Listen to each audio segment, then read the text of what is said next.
February 6th through the 13th. This crystal scrying forecast.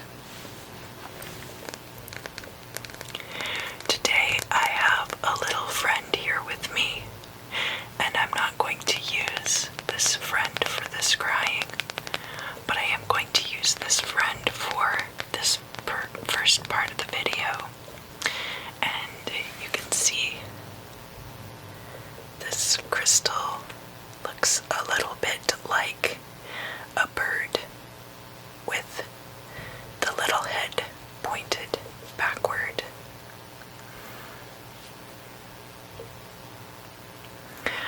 So, just to start out the new year, we're going to do some deep breathing, and I want you to tell my friend, this little bird, all of the things that you would like to have come to pass in 2021. So, first let's take some really deep breaths. Probably about 5. Okay, we'll do 5 deep breaths. And we'll breathe in and breathe out. I'm not really going to count too severely. We're going to hold the breath a little bit. But let's start. Inhale. And hold. And let it out.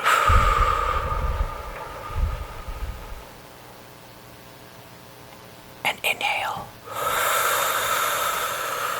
And hold. And let everything out.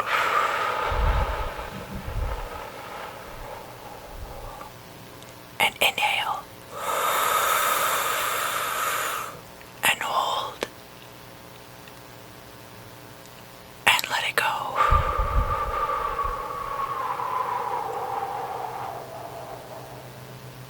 Inhale. And hold.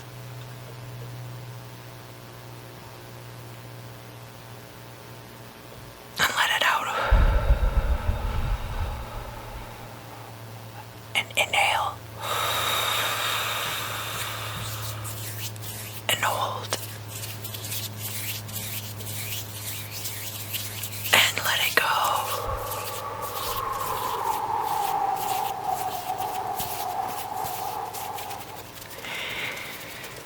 Is that better?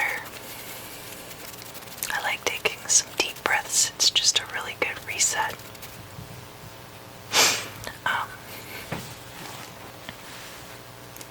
So,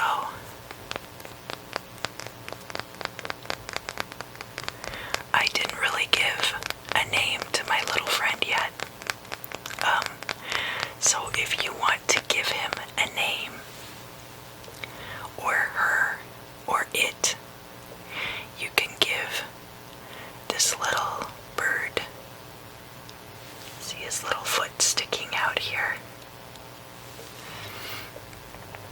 you can give my little bird friend a name. And then I'm not going to listen, but I'm going to give you some time to tell this little friend all about your hopes and your plans for the year ahead, okay? So you can go ahead and start telling it now.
So now you've sent all of your hopes and wishes for the new year.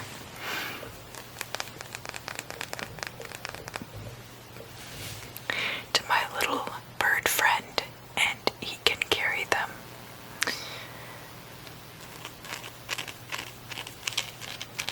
Birds are very good messengers. And if you like, you can decide where you would like to have my little birdie messenger take your message, or you can just trust that your message is going directly out into the universe and will find the intended recipient.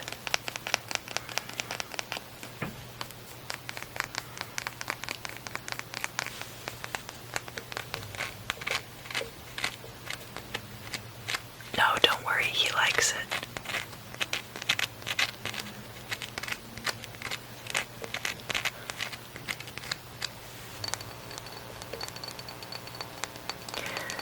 So now we're going to do the dripping of the candle wax.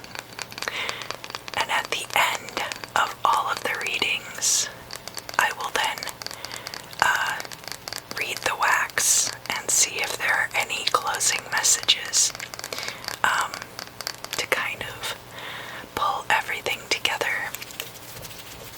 And of course, I always put timestamps down below, so if you want to skip ahead and watch that part, I'm not going to hold you to any kind of formality.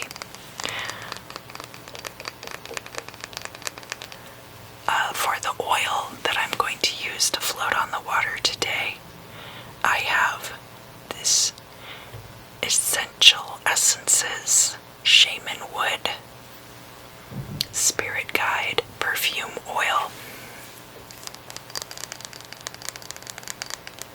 And the oil just kind of gives a little bit more floating on the water. I also like to heat the water a little bit so that the candle wax doesn't get too clumpy. You can actually read it. So I'm going to put just a few drops in there. And so, I've heated the water and the oil goes in there and it starts to smell really good. And that's part of it too. And I still have this little purple candle. So, just start thinking of all the things you'd like to have answers about.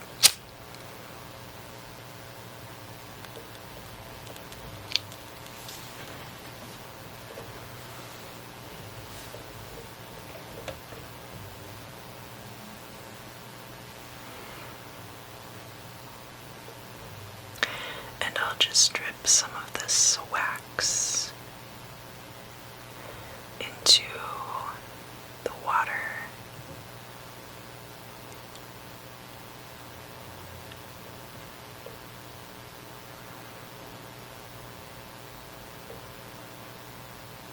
Yeah, heating the water helps it spread out more and you get more defined shapes. And I don't think there's anything wrong with doing that. I use one of those little candle warmers. One of the little, it's like a very low temp hot plate.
started smoking quite a bit there for a minute.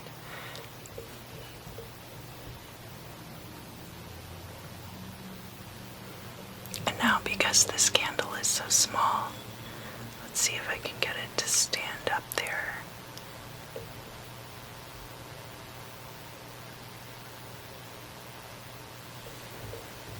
Yeah, that's kind of cool. And that'll give it an extra effect.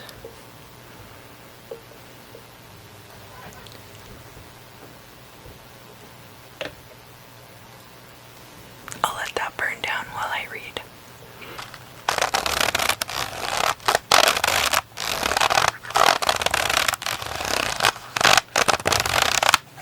So let's talk about the ephemera for the week ahead. On Wednesday, January 6th, the moon is going to start out in Libra.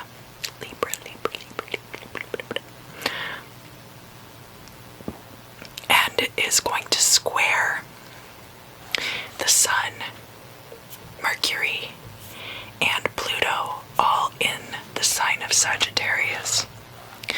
Now, Moon in Libra can be hidden injustices coming to light and possibly getting some resolution.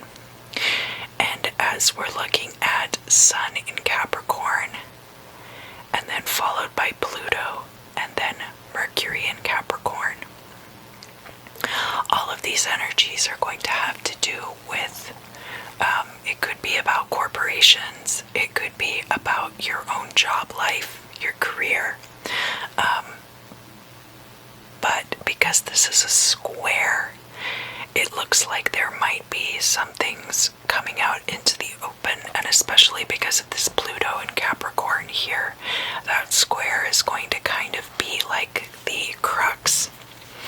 And that's going to occur like in the afternoon or early evening of Wednesday the 6th. So the square with the Sun in Capricorn is really early in the morning. So that might be when a lot of these issues kind of get started percolating around. And then of course that Pluto in Capricorn square is going to be early afternoon. And then the Mercury in Capricorn square is going to be later at night, so either around 9:20 p.m. or after midnight if you're on the United States East Coast. I usually give times for the West Coast of the United States. That is where I live. And oh, I meant to look this up. Hold on.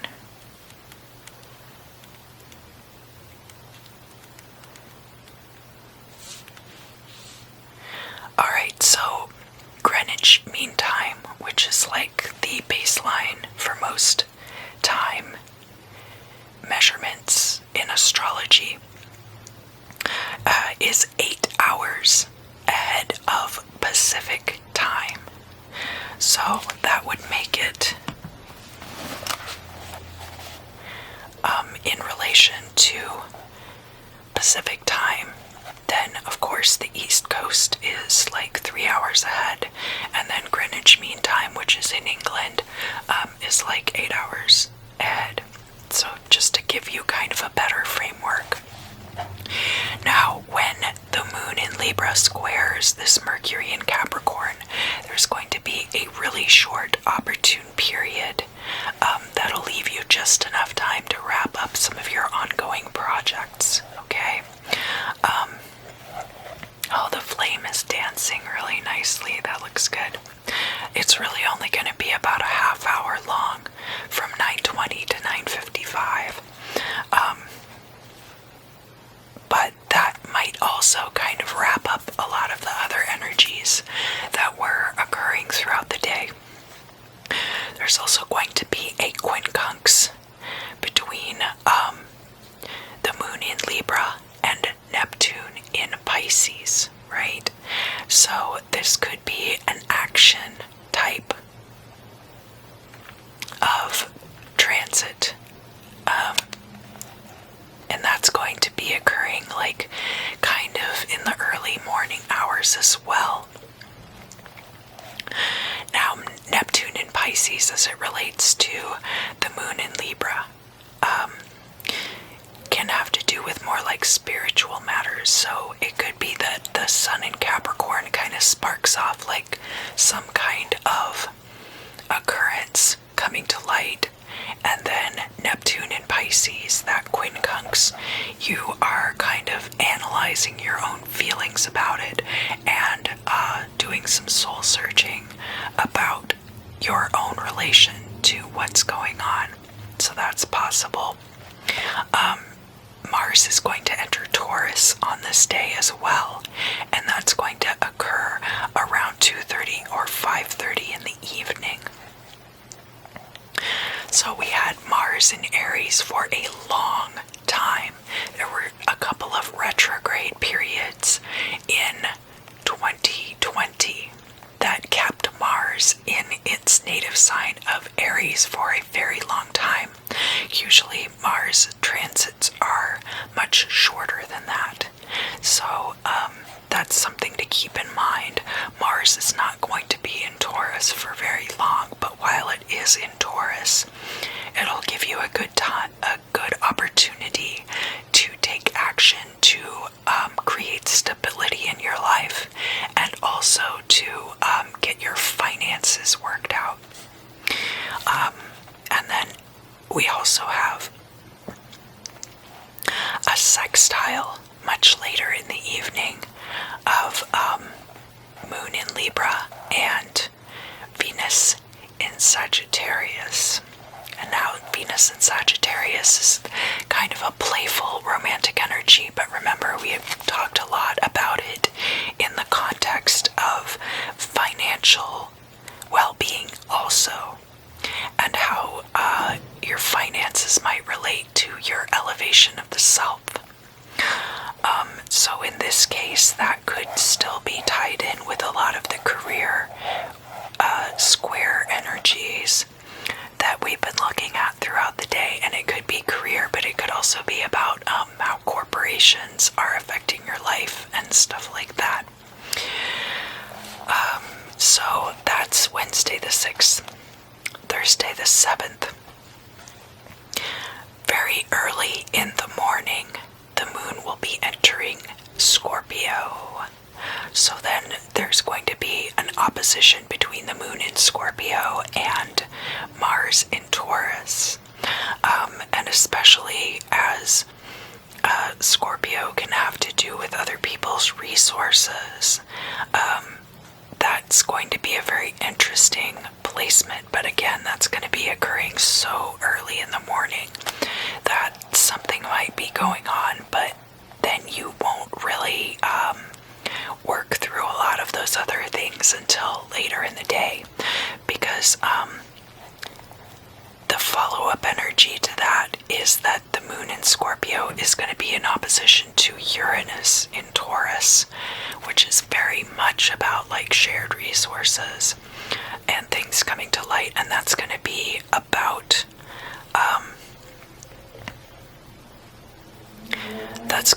around noon, so about 12 hours later.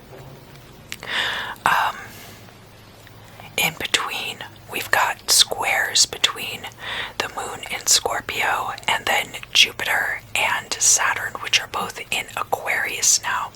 And the Saturn energy is going to be moving through before the Jupiter energy. So there's going to be an opportunity to get things established. And then that Jupiter energy of expansion will be moving through after. And again, because we might be talking about a situation with shared resources, so Aquarius has a lot to do with groups of people, iconoclastic thinking, innovation, things like that. So there could be, especially because it's a square, squares create tension and thereby force your hand, make you act on something.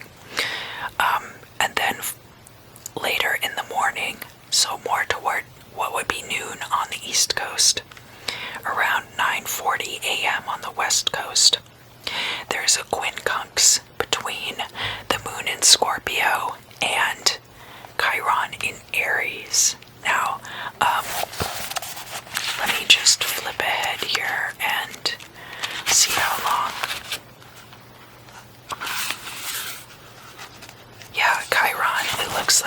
Sun's going to be in Aries for a lot of this year as well.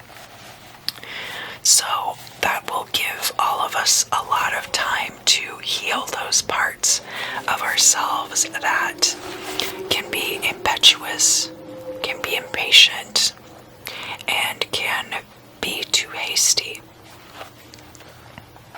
And because there's this quincunx here and it's following up these two squares with Saturn and Jupiter, this could be how you react to other people. So for example, and this drives my partner crazy, that I a lot of times will reserve judgment on something until I've really had a chance to think it over. Now, not everything needs to be agonized over. Sometimes it's better to just go with your first instinct. And I don't agonize over every single little decision that needs to be made. But if you have a tendency to rush into things, this situation on Thursday, where you're coming together with these other people to figure out about this joint property, that Chiron in Aries might be an opportunity for you to be less impetuous with decision making. Aries is also very like, I can do this by myself kind of energy. So it might be getting better at working with others. Alright, so on Friday the 8th, first of all, Mercury is going to be entering Aquarius. Venus is now moving into Capricorn. So Mercury is out of Capricorn, but Venus is moving into Capricorn. And then we have a sextile between the moon in Scorpio and the sun in Capricorn. So the sextile with the sun in Capricorn, then later in the day there will be a sextile with Pluto in Capricorn. And the sun sextile will be like kind of mid-morning-ish. So then like the Pluto sextile will be happening in the mid of the afternoon or toward the evening. And we also have Neptune and Pisces kind of getting mixed up in these energies as well. So then there's also going to be this trine between the moon in Scorpio and fellow water sign. Very watery energy, Neptune and Pisces. Now this trine can be a very good energy for flexible thinking, kind of bringing things out into the light, using your intuition. The moon is very much about intuition, as is Neptune in Pisces, right? And then there's also a sextile between the sun in Capricorn and Neptune in Pisces. So on Friday, it could be that a lot of the issues from Wednesday, where we had all these squares between Moon and Libra and the Capricorn placements, it could be that those issues come up again on Friday, and a lot of those things end up being resolved in a peaceful and satisfactory manner. And then finally on Friday we have a square between Mercury in Aquarius and Mars now in Taurus. Mercury in Aquarius could be communication among groups of people. Mars in Taurus. So Mars energy has a lot of correspondences with Aries energy. So again, you could be looking at someone who's more independent, or more forward-thinking and a little bit aggressive. Now with this Taurus energy, Taurus craves stability, and especially as it comes to finances and possessions. right? So there could be a situation where somebody is made uncomfortable by feeling like a lot of other people are talking about their livelihood, their possessions, their ability to create stability in their own life, right? And that's going to be occurring kind of in the middle of the evening or later in the evening, depending on which coast you live on. And that very well could have to do with national situations in the United States specifically, but I'm sure that there's a lot of things going on throughout the world that are going to be, we're at a point with the pandemic now where we're having to figure out what we're going to do moving forward and how things are going to be from now on. So that could be one of the things that's coming up at this time. Alright, so Saturday the 9th, the moon moves into Sagittarius. We've got quite a few placements then. We've got a sextile with Mars in Taurus and Moon in Sagittarius. There could be hidden things coming to light about ways that people need to elevate themselves. And Mars in Taurus, that quincunx, now it's going to be kind of early in the morning, but it could be an action being taken,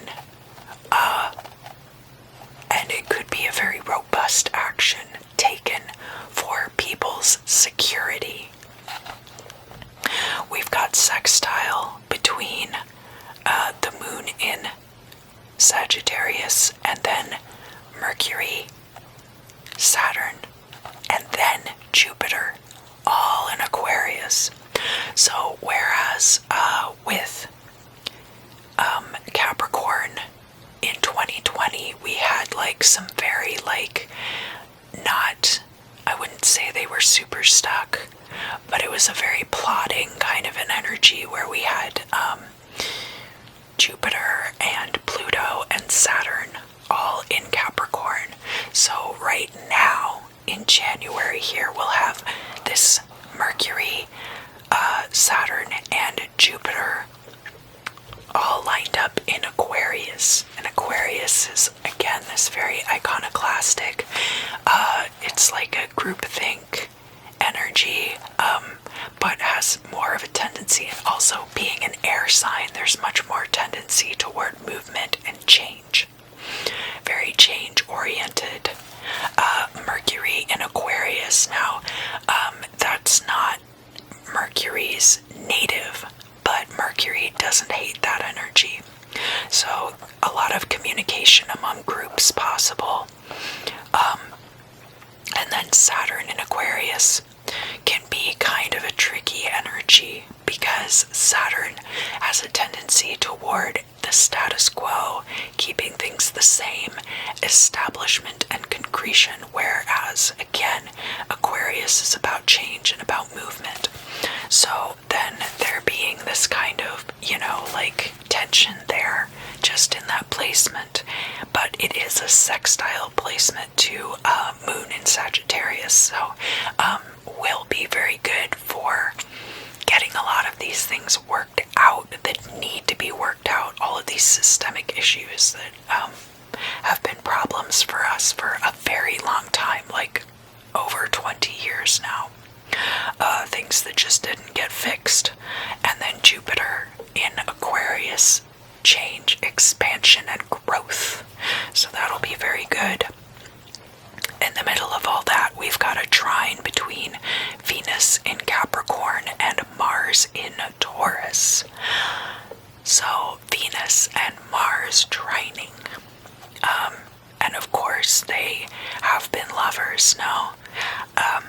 But Venus in Capricorn now probably having more to do with money and finances, and then Mars in Taurus, this obsessive desire for stability, this push for stability. So I think that there could be some really positive things coming out of that placement. We have the moon in Sagittarius also trining Chiron in Aries. So again, all these things I've talked about with that Chiron in Aries placement, and now I've said like we're gonna have a really long time in which to work out all of those things. And then whenever Chiron does move in to the next sign, then we'll have a long time to work on all of those things as well. And then finally, right at the end of Saturday, kind of in the evening and at night, you're going to have a conjunction between Mercury and Saturn. Alright? And again, these are just going to be... Now, Mercury and Saturn are pretty different, right? You've got Mercury, who's non-binary, very forward-thinking, very young energy, and then Saturn, who's like the cranky old man, get off my lawn energy. But right now they're going to be in conjunction, so maybe they'll be able to sit down, drink a cup of coffee, and work some things out. That's what Aquarius energy is about, right?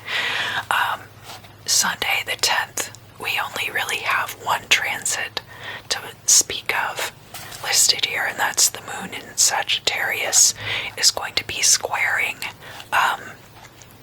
Neptune in Pisces, and that's going to happen right in the middle of the day.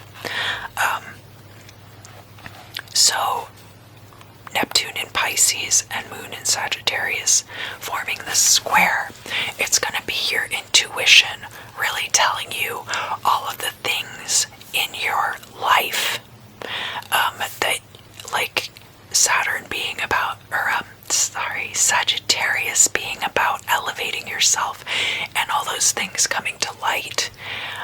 Your intuition might just hit you with a bunch of stuff.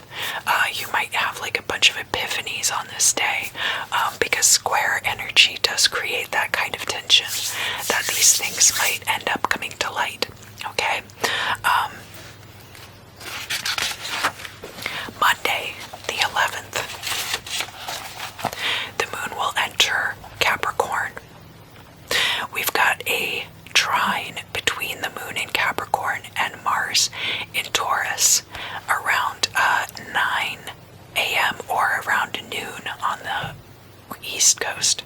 And then later in the early evening, like late afternoon, early evening, you've got the trine between the moon in Capricorn and Uranus in Taurus. Okay, so those two energies kind of playing off of each other. Mars in Taurus being like, me first, I want the stability.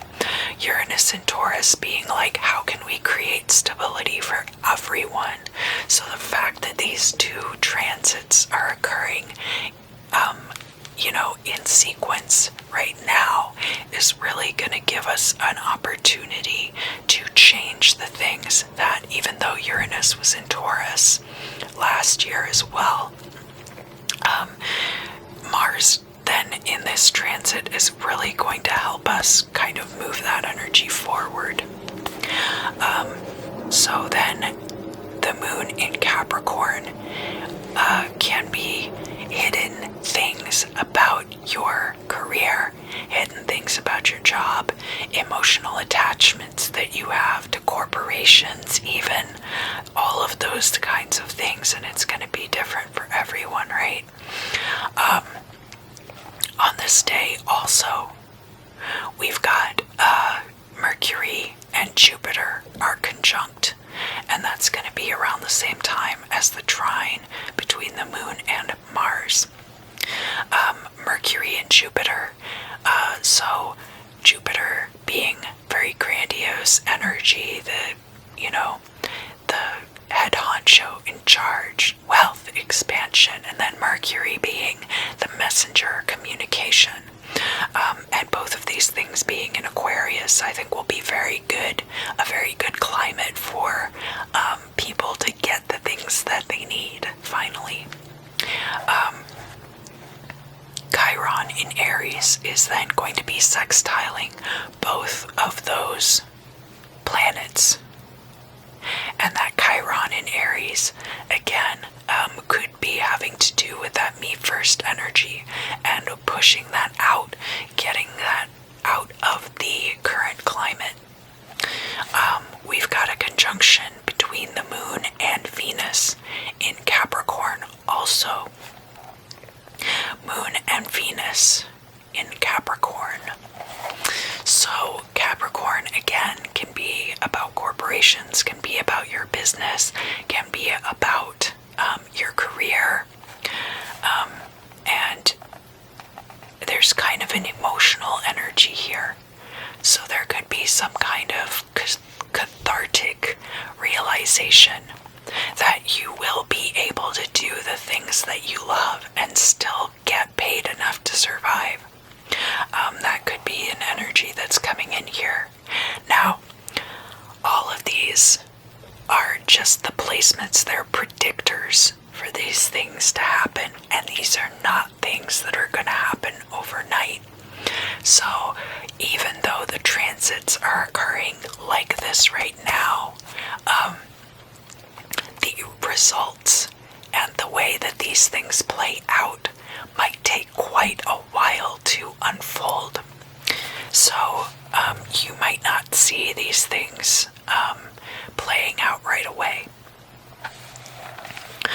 On Tuesday the 12th, there is a square between Mercury in Aquarius and Uranus in Taurus. So again, discussions of shared resources. We've got a square between Venus in Capricorn and Chiron in Aries. And that's going to happen kind of in the afternoon. Now, again, this could be, Venus is about romance, but it can also be about like partnerships as well, and can also be about finances. So it could be how we were talking about moon in Capricorn and Chiron in Aries. This could be a very similar energy to that. We have a sextile between the moon in Capricorn and Neptune in Pisces. Okay, so that then your intuition coming in really strongly as it relates to career and the ways that you support yourself, the way that you use the things that are around you for your benefit. And then we've got a conjunction between the sun, the moon, and Pluto, all in Capricorn, and that can be happening on the west coast. That's going to be mostly occurring on Tuesday, very late, but then on the east coast, that's going to be very early in the morning on Wednesday, the 13th. And again, Pluto is an energy of endings, of death, of cycle switchovers. The moon being, your emotional ties to things, can be about hidden things, and then the sun being the master of all energies. So it could be kind of a culmination of a bunch of things at that time. It will be a new moon, of course, when you have the moon and the sun conjunct. And I don't see a conjunction of the sun and Pluto proper, but they will be close together. All of these energies are going to be really close together. But as Rick Levine says, close but not quite, and that's what's important, right? So keep that in mind. We've got a square between Mars in Taurus and Saturn in Aquarius, and that could be kind of an because again, remember that Saturn wants to preserve the status quo. So this could be a situation where people are really pushing for their own stability and their own financial freedom. And there's some part of the establishment that is really resisting change. So we've got a conjunction between the moon and Saturn after the moon enters Aquarius on Wednesday. And those two energies, so it could be hidden things coming out. It could also be emotional feelings. So like Saturn being the established status quo way of being, people are going to have feelings about that. People are going to have opinions about that. We're going to have a square between the moon in Aquarius and Mars in Taurus. So these things are going to be getting pushed a lot on Wednesday the 13th. We've got a trine between Venus in Capricorn and Uranus in Taurus, and I believe Uranus in Taurus is also retrograde at this time. And then on Thursday, Uranus will be going direct. But we have lots of time to think about how everyone's distribution of wealth is interconnected, right? Venus in Capricorn occurring, like this trine occurring right before Uranus goes direct. There's a good opportunity there to kind of like have realization about the interconnectedness of everyone's well-being financially and emotionally. There's going to be a sextile between the moon in Aquarius and Chiron in Aries, and that could be very positive for working out some of these like more group-oriented ideas, and being less self-oriented and more group-oriented. There's going to be a conjunction between the moon in Aquarius and Jupiter in Aquarius, and that will be good for bringing things to light and also expansion of wealth. And then finally, on Wednesday the 13th, we're going to have a square between the moon in Aquarius and Uranus in Taurus. And again, that's just going to be reinforcing the energies that we saw earlier in the day with that square with Mars and Taurus. So again, bringing all of these ideas kind of together in a way that hopefully will work out beneficially for everyone involved. Hello, Aries. Hello. Welcome to your forecast.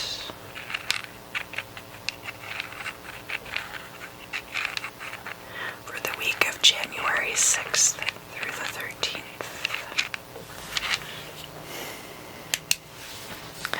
I'm going to be using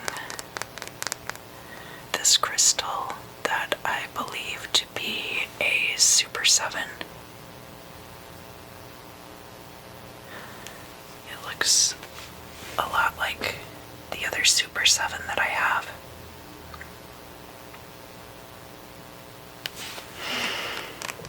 I also have an emerald here, and I might switch that in if I feel like it.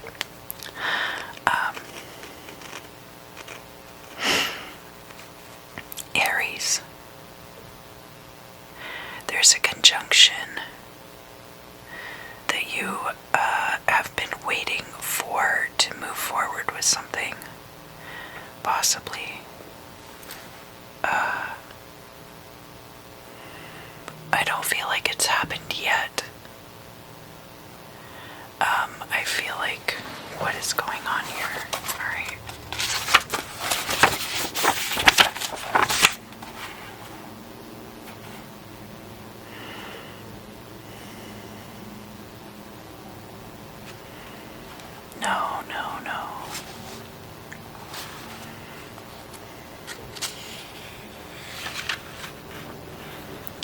what is going on here.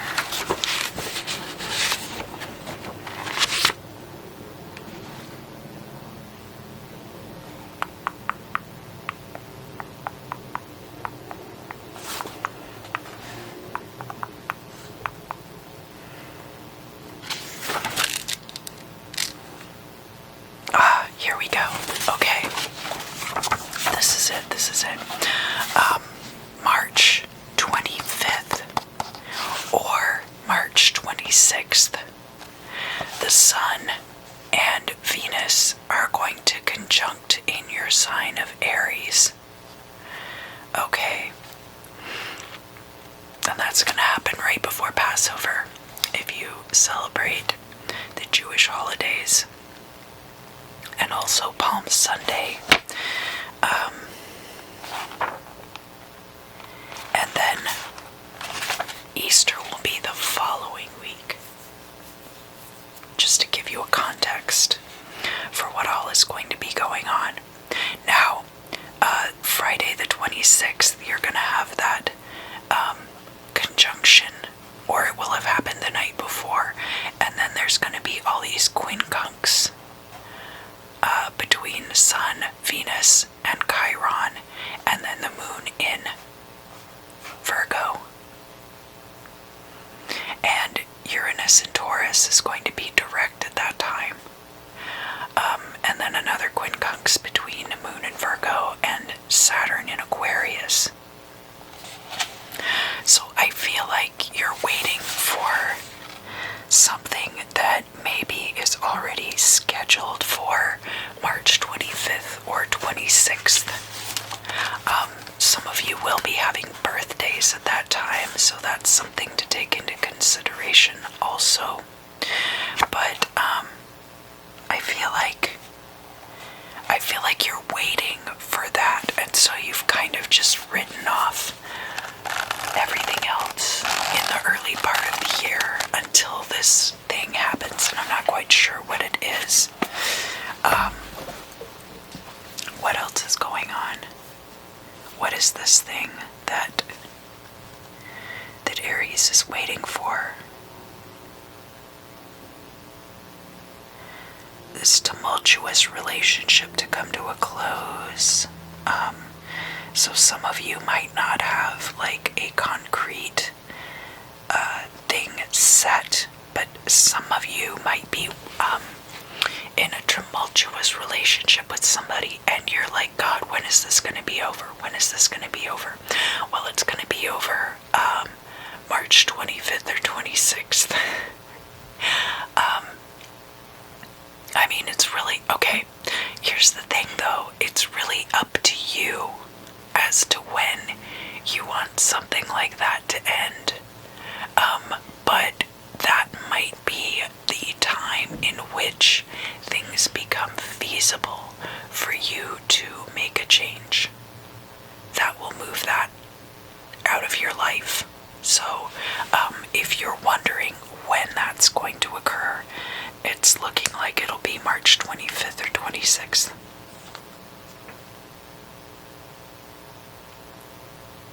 He didn't even really ask you out on a date.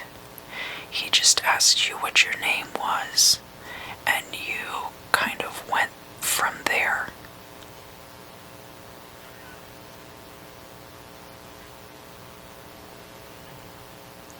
Neither one of you were really looking forward into the future far enough to see what was going to happen. It was more like, oh, we'll just see where this goes. We'll just take this road, and wherever it goes, we'll wander that way. But sometimes that can be detrimental also. So, like, there could be situations where because you chose to, rather than decide what you actually wanted, there were situations where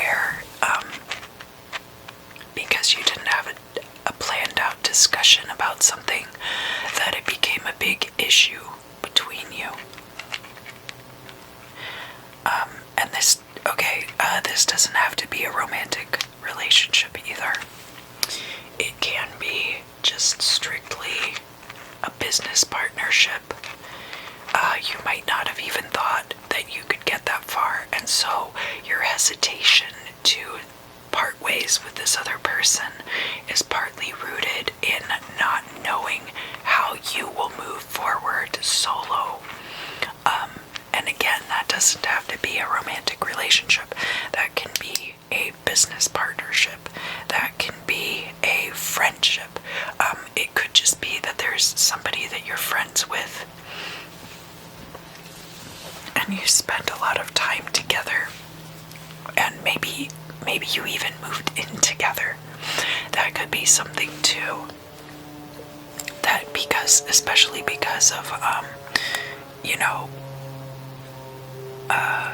financial circumstances being the way they can be sometimes, that the two of you might have moved in together and realized it was a really poor fit for both of you. So that could be some way that things are going down as well. Now, there is a lot of promise still in this partnership, and I think that's why it's going to take until the middle or end of March, more toward like your birthday, for all of these things to get worked out. So there's going to be situations where you both end up helping each other out, and it's not like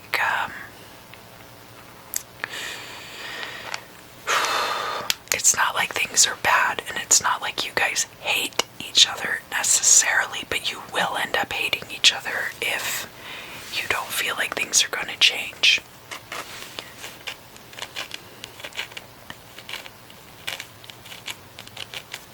And just so you know, it will be probably like March 25th or March 26th, and something will end up happening where you guys are either able to go your separate ways, or you'll figure things out so that you don't have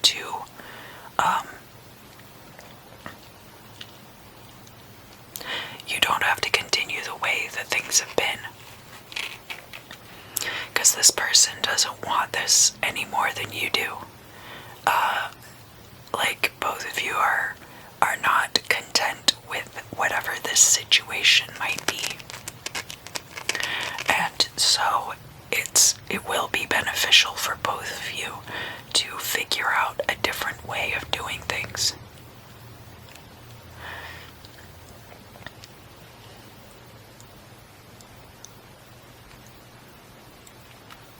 I also feel like, he didn't ask me my opinion on that. There's some situation where, like, one of you assumed the other's opinion on something and took action, and the other person was very displeased about it. Very displeased. Because an assumption was made that was based on fallacy and incorrect information. And it could be, sometimes we say casual things in passing to one another that are misconstrued as preferences. And so, maybe in passing you said, oh yeah, I kind of like that, but it wasn't something that you really meant.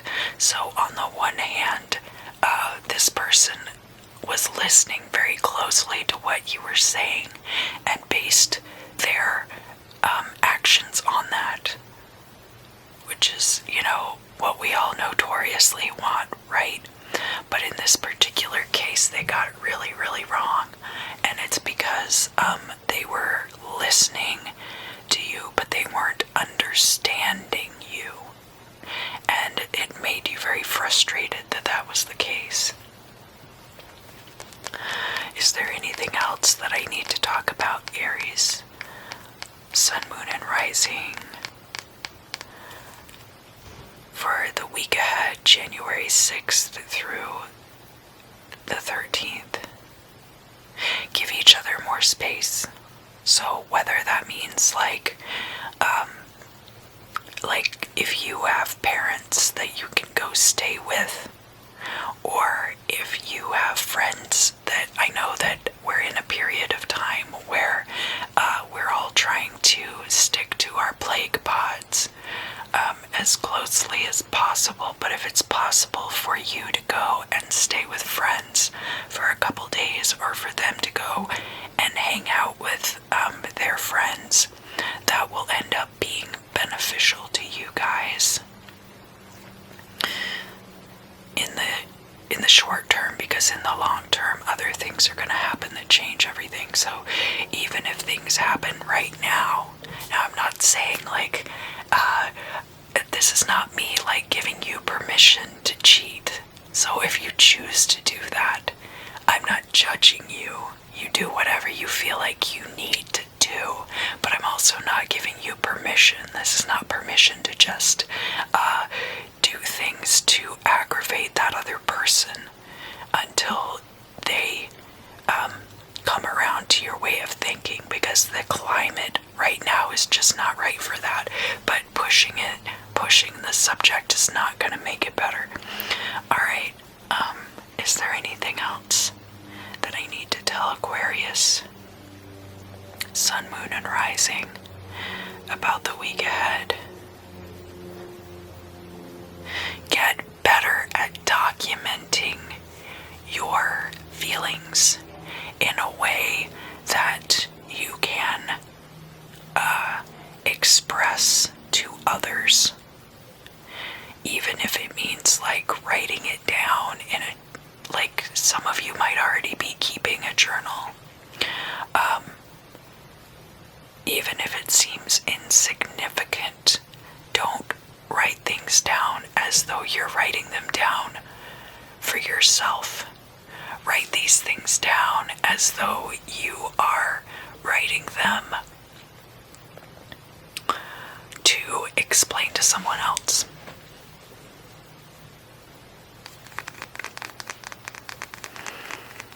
And that way, when it comes up, you will already have like everything written out. You'll at least have it clear in your mind the way that you want to fully express something. Is there anything else that I need to talk about in reference to Aries, Sun, Moon, and Rising for the week ahead?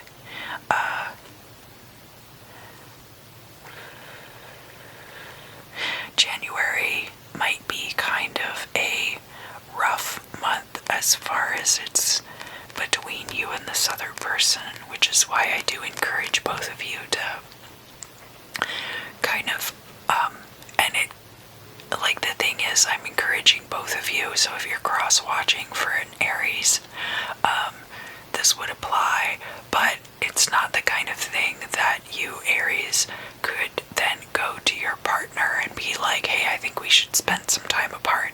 I don't think that would be effective, but I do encourage both of you to seek out other temporary living arrangements that you can go to when things are difficult, because that will be what ends up saving both of you. And I do feel like around the time of Mardi Gras, I don't even know if we're gonna have a Mardi Gras this year, right? Something might end up happening around the time of Mardi Gras. When is that gonna be? Okay, February 16th. So I know that this is just for like the week ahead. Mercury is going to be retrograde in Aquarius at that time also. So keep that in mind. Mercury is going to go direct on February, Saturday the 20th. Even though this forecast is for the week ahead, I feel like this could be something that is very present in your mind, and therefore the kind of the future timeline, a lot of those things are going to end up coming out in this weekly reading, but it is, it is still a reading for the week of January 6th through the 13th, so not to lose sight of that. Is there anything else that I need to talk to Aries about? Aries, sun, moon, and rising, the week ahead.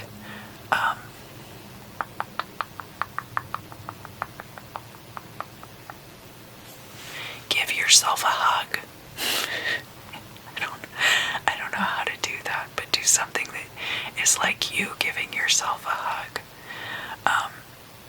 And I hope that you have an excellent week. Take care of yourself, and I look forward to seeing you again very soon.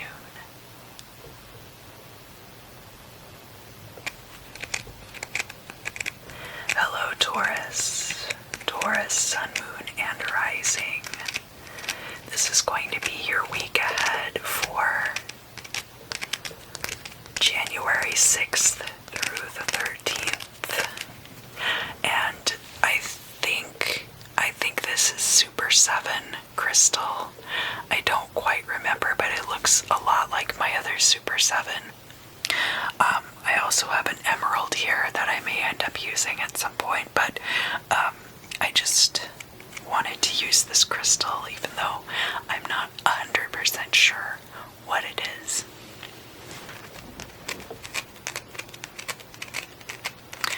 So, Taurus, you've been living here for some time now, long enough to get comfortable, and you feel like your self-respect depends on you having an autonomous living situation. There are other things. There are other reasons why you would need an autonomous living situation. I'm not saying that it's purely your self-respect.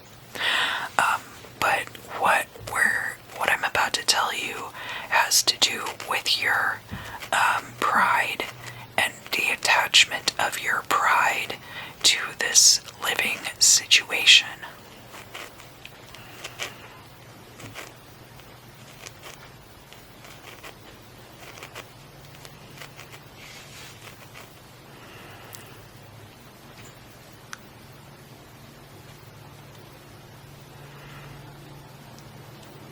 Because there's something that's going to end up falling through in April. A lot of people are getting very forward-looking forecasts. Is there anything that you can do at this time? Your pride is going to be hurt more than anything else if this ends up coming through. Now, this forecast is general and it's for Taurus, sun, moon, and rising. And I feel like there could be some aspect of this where your pride is hurt more than anything else. And I don't know if you're living with somebody else. Some of you could be living with a partner. And I don't know if it's necessarily that the living situation is going to be falling through in April, or if it is that something else is falling through, and because of your self-respect,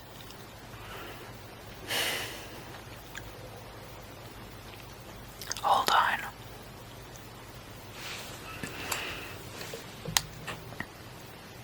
Yeah, there are other people involved in this situation. It's like,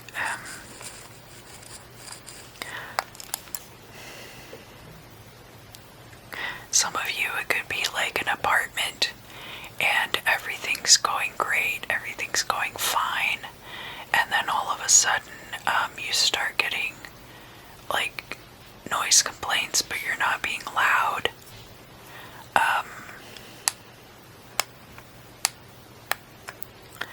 It's going to be something really vague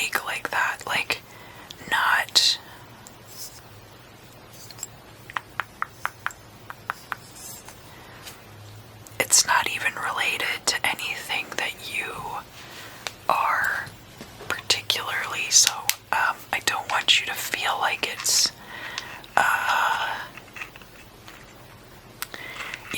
it's not like based on your age or sex or gender orientation or your race or anything like that, but it's gonna feel really personal for some reason. Like maybe you thought this person liked you and then all of a sudden they start just complaining about everything that you do to the building manager. It could be something like that. I don't know that this is really financial. It doesn't seem financial. It seems like there's a work ethic flexibility that is available at your job. Not like you don't have a good work ethic, but I mean like all kinds of things are happening right now, and people are being able to work from home in a way they haven't before. So I don't feel like it's work related. I feel like there's something about this living situation that gets to be, God, I can't put my finger on it. But by April, your building manager is gonna like sit down and have a talk with you about different options that both of you have. And again, I mean, it's a general reading, so this could be different for everyone. And I really hate to give readings like this where it seems like not great news, trying to figure out what exactly is going on here. Because I feel like you could change it if you start now, and that's why it's coming up in the reading right now. But the problem with it is, that because there's this idea of your self-respect tied up in your living situation, whether you realize that's what it is or not. I mean, I know that most of the Taurians that I know are very down-to-earth people and not like super prideful and stuff like that. So I don't think that it's like, but it's like, well, if I can't do X, Y, or Z while I'm living at this place, then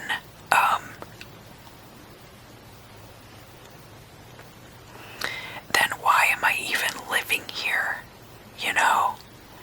Like, you're accustomed to having a living space where you can do certain things, and so, and I really feel like, it has to do with some kind of noise complaint, which is just weird. Because I don't think it's that you're making that loud of a noise.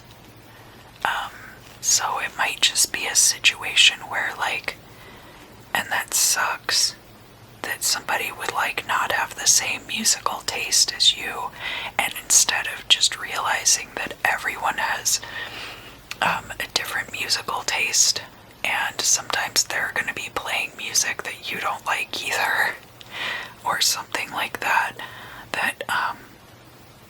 because I don't think that you're playing music at odd times or anything like that. I think you're following all of the rules. That's the thing about this situation, is it feels like you're following all the rules that are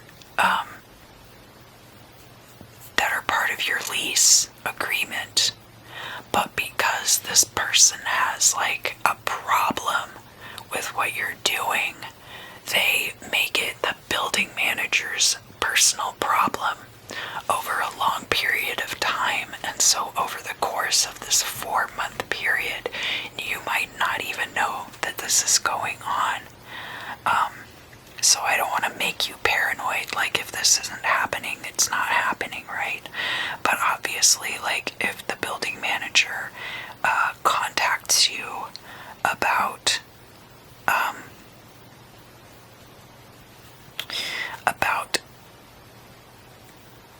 noise levels, you'll know that something's happening. But it might be a situation too, because like building managers are just people like everyone else, and not all of them know how to take care of these things.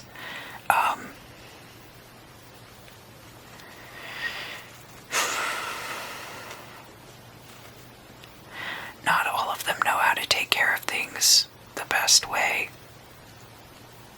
So it might be a situation where the building manager, this person is complaining and complaining and complaining, and then finally they decide, well, you know, maybe what I'll have to do is just talk to this tenant and see if there's some way that we can work things out so that it doesn't keep coming up with this other person, with this other tenant. And so when they approach you about it, immediately, like, you're like defensive, and you're like thinking, well, like, I live here, I pay rent here, I'm following all the rules, why is this a problem?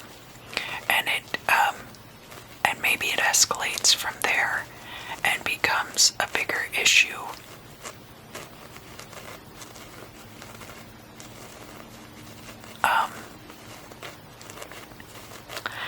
And I don't know. I don't know what your relationship is like with your building manager. For those of you who are living in apartments, or, I mean, this could even be a situation where you're renting a house or something, or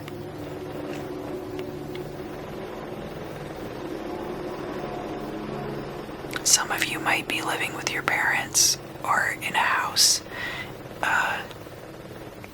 and having trouble with neighbors as well. But neighbors that, you know, like, they're not complaining to you about it, they're complaining to someone else about it. And the other person is just saying, like, well, look, there's not really anything I can do because this is, you know, these are the rules, this is. But I feel like somebody else is really becoming a squeaky wheel about a situation. And I don't know that it's noise levels, okay? It could be different for everyone. And again, these are general readings. They're not going to apply to everyone either.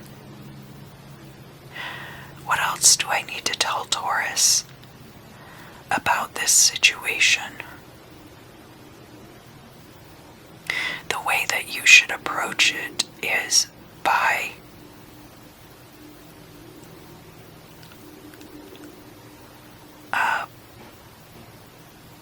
I'm hearing like backpedaling, like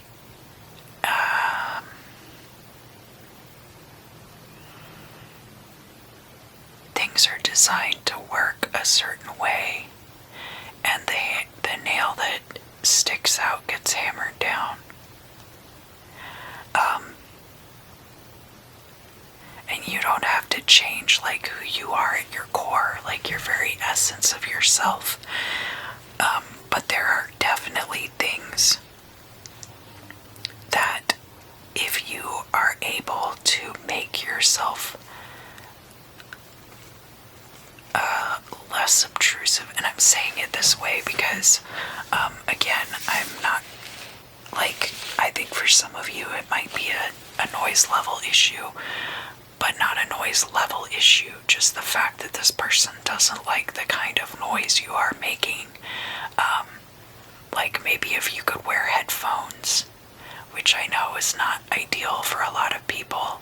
I enjoy it, but that's really, like, a lot of that has to do with my doing ASMR also. So like wearing headphones when music doesn't really bother me, but I know it bothers a lot of people. But it might even be like if you are smoking outside,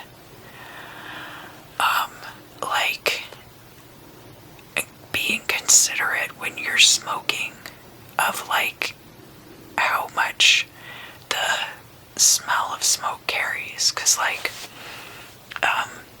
really, like where I live, we're not supposed to smoke anywhere near our apartments. I know people do, and it doesn't bother me necessarily, but like even if somebody's in the parking lot of the dentist's office in the next building over, like sometimes the smell of smoke will carry over from there. And I can tell when people are vaping in their apartment. Now again, that kind of thing doesn't bother me, but there are things that do. So I would just be very like, and not that you have to like cater to every single person, but just being aware of like, if this person were playing a type of music at this level that I absolutely couldn't stand, would it bother me? Would I need to do something about it? And I mean, possibly also like being in touch with your neighbors, being like neighborly, but not like, because I feel like it's when this other third party gets involved that things start getting kind of not great. So if you're able to interact with your neighbors in a friendly way, and just check in with them and see like, oh, is there anything going on that like, you know, have you guys noticed anything like this or that? And I always kind of feel like I don't want to get too close to any of the people that live in the building where I live, just in case something happens, you know, like if you end up becoming friends with somebody who lives in your building, that's one thing, but like I don't go out of my way to befriend my neighbors, but I do try to be like neighborly with them and not just like this weird faceless entity, you know, in their lives. Although I know I'm probably that to some people too, which is fine. That's just how it goes, you know. But like wave and say hi and stuff. What else? What else do I need to tell Taurus about this situation? God, I just feel like you're gonna feel it really personally. And that's what's gonna make it the most difficult to deal with. Not that you feel like this other person isn't justified, but somehow that like that you are receiving treatment that's not being given to other people. And I'm telling you that it's because the person who has been expressing the problem is not dealing with it directly with you. They're dealing with it through a third party. And because the third party is in a situation where they're trying to either maintain this property or maintain the peace, if somebody keeps calling the cops, like if you live in a neighborhood and you're in a house that's freestanding, and somebody keeps calling the cops, but you're not really doing anything wrong, like, it's because this third party has gotten involved that it's going to be so difficult to deal with. But I guess more than anything else, knowing is a very important first step. And so now, at this point of the year, it's not too late to deal with it. But if you wait until you know that there's a problem, that is what is going to be the catalyst for this becoming a situation that's not desirable for you. And I wouldn't get too paranoid or anything like that about it, or too defensive, but I would just kind of like check in with your neighbors and check in with your building manager if you have a pretty good relationship with them periodically, and just see if there's anything like that going on. Because like you don't need to agonize over it, but it is something that if you take care of it sooner rather than later, it won't get to the point where things get like bad and things become difficult to deal with. Is there anything else I need to tell Taurus, Sun, Moon, and Rising about the week ahead? Don't be afraid to eat dessert. Take care of your body. I love you guys so much. Have a great week, and I look forward to seeing you again soon. Hello, Gemini. This is going to be your crystal scrying forecast for the week of January 6th through January 13th. I'm going to be using this crystal. I believe it's Super 7. It looks a lot like the other Super 7 I have, but honestly, I'm not entirely sure. I do remember buying it, but I don't remember what it was called.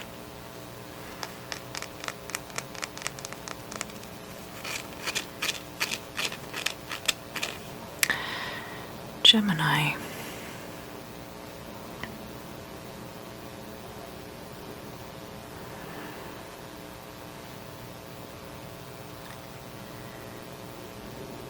Is it? I'm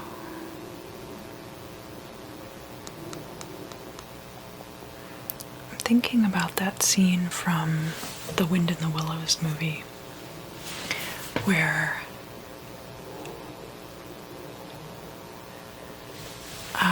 the weasels have taken over the manor house and they're partying inside. And you feel like something like this has happened to you. Possibly that you've been ousted from your home and others have taken it over. Possibly that people are taking advantage of your hospitality. Or even just seeing the people around you who were throwing Christmas and New Year's parties and how they're plague rats. Could be something like that. There's also an aspect to it of feeling like an outsider in those situations. So not feeling like you yourself are necessarily wrapped up in that behavior.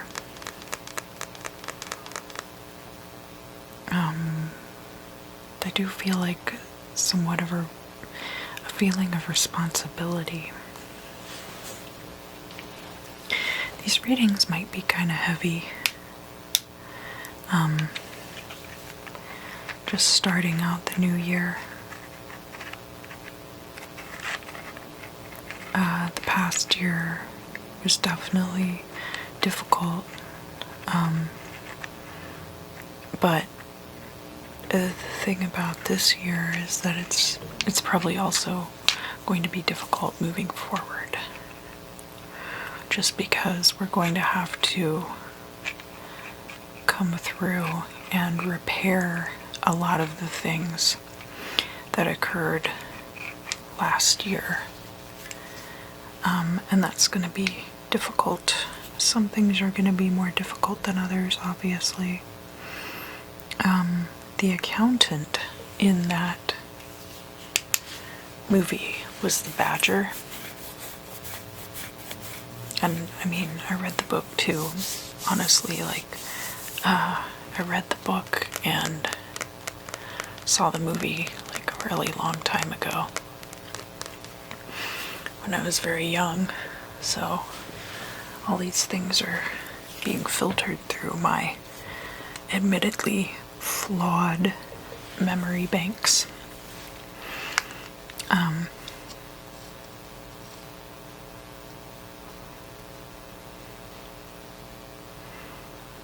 There's some kind of sisterhood or a sibling who is a very feminine sibling.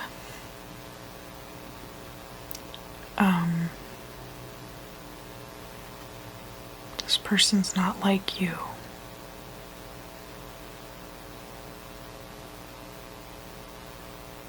They're very supportive, and there's an innocence there.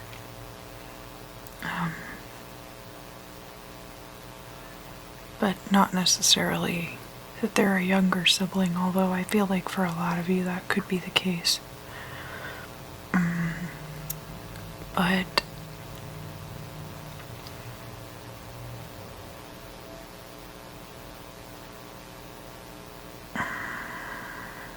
even more than that, maybe some of you are on anti-anxiety medications like Valium. I don't even know if people take Valium anymore, honestly. But I'm hearing Valium.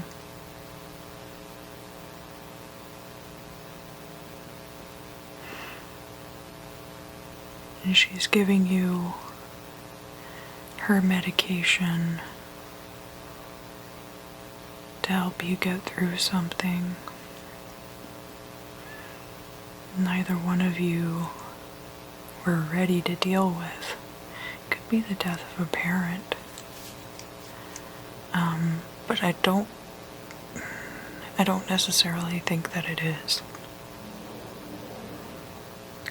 Even though that's something that siblings do share parents, this might be a situation where in your relationship with your sister, those of you who have sisters or very feminine siblings, there was something that you shared that ended, and she is doing her best to help you cope with the ending of this situation, but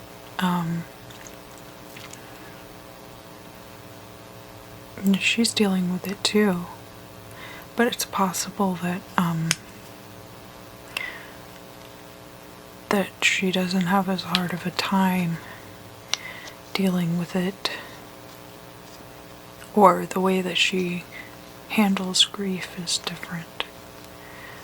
And maybe solace for her looks like comforting someone else, whereas solace for you looks like being comforted by someone else. So I feel like there is a dynamic there with a sibling.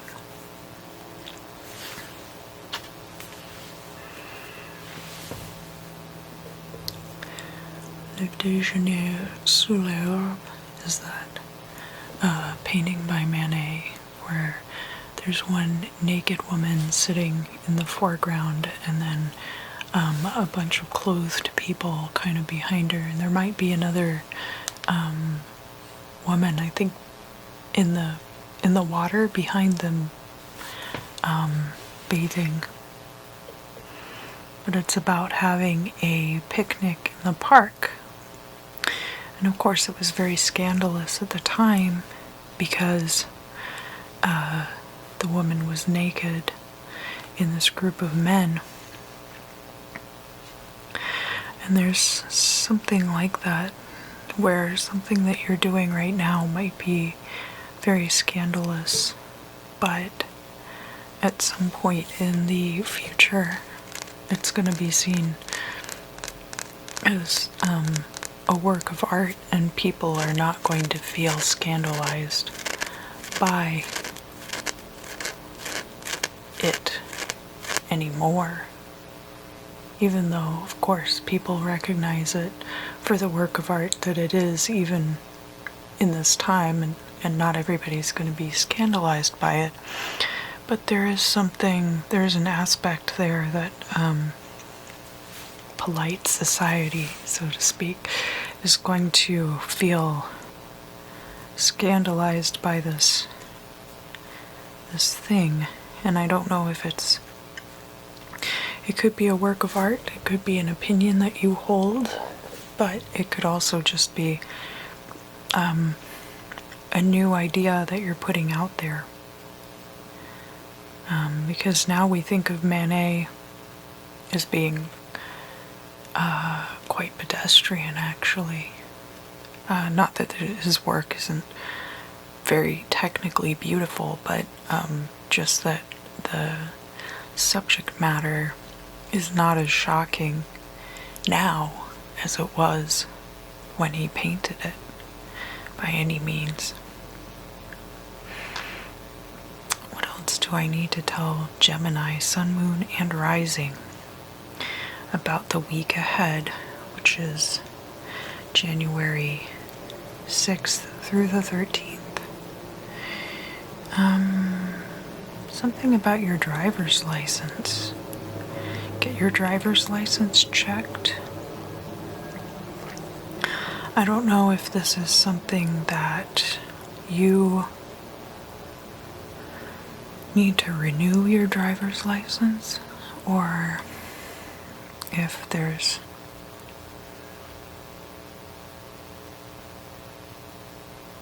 something else going on with it.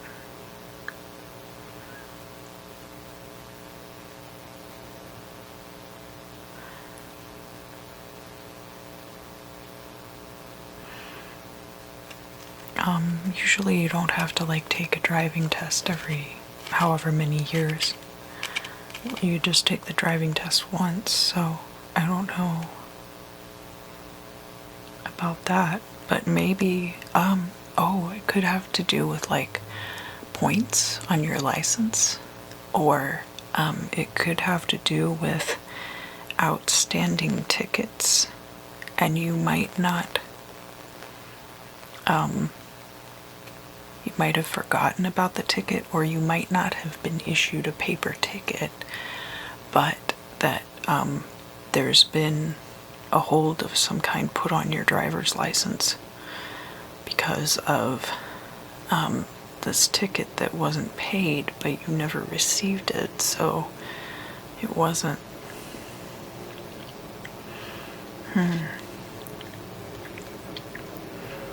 Only you'll know if that applies to you. But it seems like kind of a shady situation where maybe even that the law enforcement officer wrote you a warning, but then ended up filing it as a ticket. I don't even know if that's possible, but something like that, where they told you that they weren't going to write you a ticket, but then, I don't know. Sorry, I don't know how they would even go about doing that, but some kind of weird thing happened with that.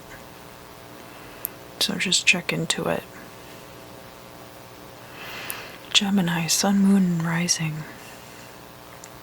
The floor is moving underneath my feet. Now, some of you might live in California and experience seismic activity from time to time. See the floor kind of undulating like this. Some of you could have been enjoying adult beverages around the new year. I certainly don't judge. But it could be something like that. It could be feeling turmoil, which would go back to the situation with the sibling, possibly. feeling like things are shifting around you. Is there anything else that I need to tell Gemini, Sun, Moon, and Rising about the week ahead? January 6th through the 13th. June. Those of you with June birthdays who are Gemini.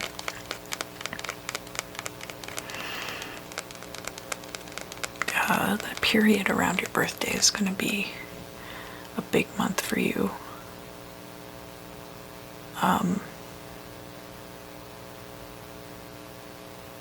Calendar-wise, yeah, like with your scheduling. So that there's just going to be a lot scheduled for you, like around your birthday.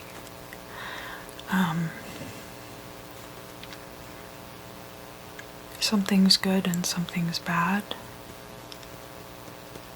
Most of it good. Most of it things that you're going to want to be doing, certainly. But not all of them related to your birthday. Some of them are going to be related to new sources of income that you'll have coming in. So it's important to keep focus on what is coming ahead of you and not worry too much about any kind of turmoil that might be occurring at this time, because actually a great deal of the things that we experience in the early part of this year are going to be very temporary. So there's a lot of change going on right now, and a lot of upheaval, and when things finally settle is when we will know what's going on. Sorry, I keep seeing reflected in the surface of my phone, there's like a flock of birds flying over the alley outside. I can't tell if they're seagulls or crows. We have both around here, but they look like they might be seagulls. And that was distracting me. Is there anything else that I need to tell Gemini, Sun, Moon, or Rising about the week ahead? It's okay to give people a wide berth this week and just kind of focus on yourself and what you have going on. I hope you have a great week. Please do take great care of yourself. I love you guys to pieces, and I look forward to seeing you again very soon.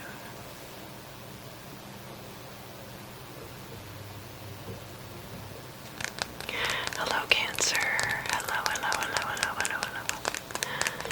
So this is going to be your crystal scrying forecast for the week ahead, January 6th through the 13th. And this week I am using this, which I believe is a Super 7 crystal. It looks like the other Super 7 I have, but I can't quite remember what it is.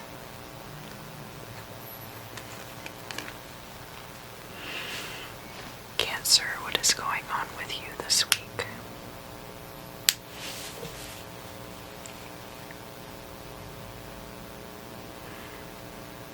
Energy. You're writing an elegy for something.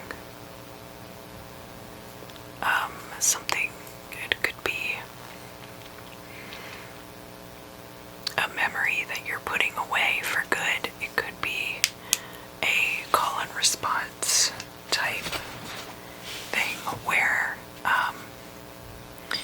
you are providing a response to something that somebody has said, but it's elegiac in nature.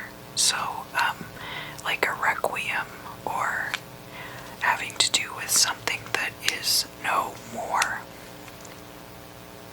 Whether that is because it's someone who's deceased, or just maybe it's like a piece of legislation gets passed and then the previous way of life is no more, or something like that.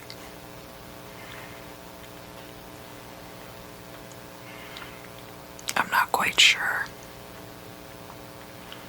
what this elegy is for.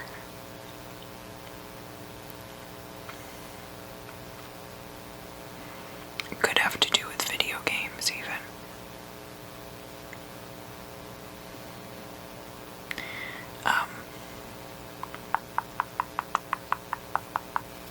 Could have to do with putting games aside at a certain point in your life and saying farewell to that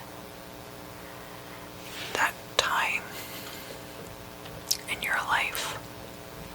But there's something else to it that is more like a generational type of energy that you might not necessarily be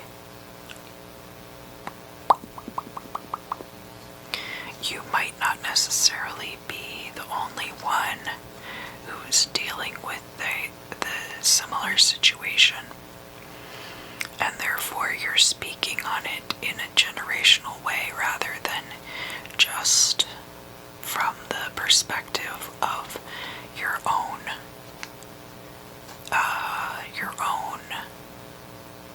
experience.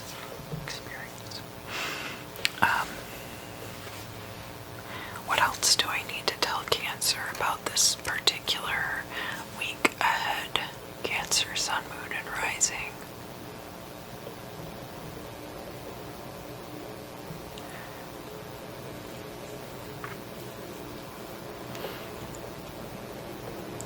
Something about eating utensils. It could be that you are preparing food for those around you quite a bit. Whether that's something that you often do or something that you have been doing more recently.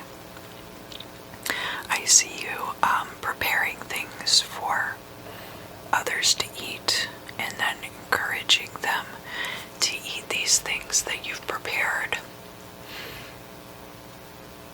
And it's the kind of things that you would eat with a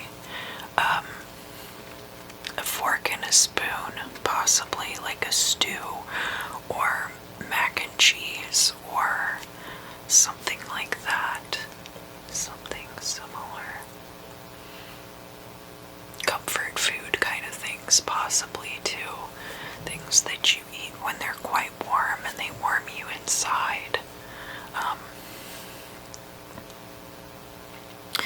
What else is going on with Cancer, Sun, Moon, and Rising this week? What else do I need to tell Cancer, Sun, Moon, and Rising?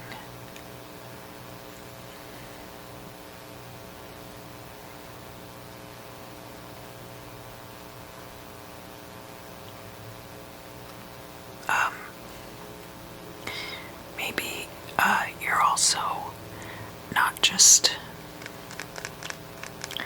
preparing food for the people around you, but I see you giving away a lot of softness to other people. So it could be situations where you're very nurturing and loving to others coming up over the next week.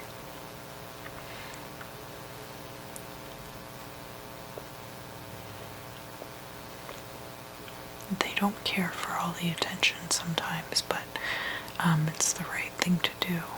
It's the right way to show your love and support.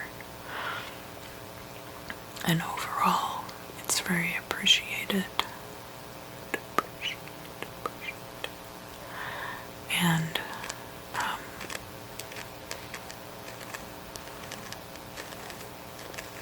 I feel like there's some aspect to this that you're building a home for yourself. There's ways that you are building a home for yourself out of all of these things that you're doing. It's all part of this putting together a life that you enjoy being in and appreciate, and that that you share with others. But there's this overarching idea of you being this nurturing figure. And I feel like maybe it hasn't always been that way, but that in this particular time, this is something that you are fostering in your life. And so part of all of these things that you're doing for other people is creating this life that is built around the love and support that you express for other people, which seems like a really good and healthy way to construct an existence that you want to be in. But there are some things about it that are not as healthy as others, and one of those things is that when people have their own difference of opinion, I feel like you respect that and you honor it, but that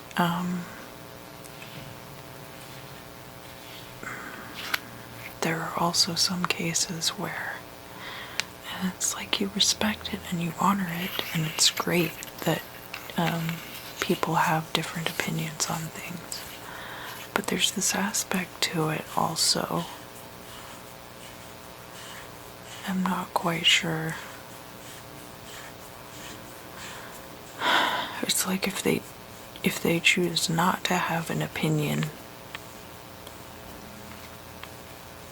there's something about that that makes you too uncomfortable. The not knowing part. And so there are other things too that are an extension of that, of the not knowing another person's preferences, like knowing their preferences but not knowing all of their preferences, or there are being the potential for it's like if they could just come out and say it, then it's fine, but if it comes up later, it's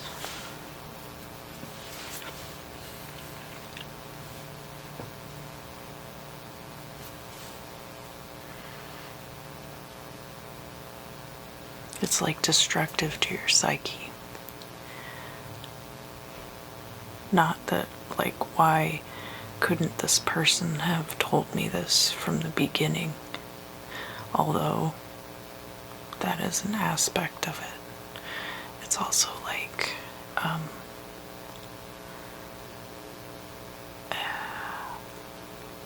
it's rooted in a place of being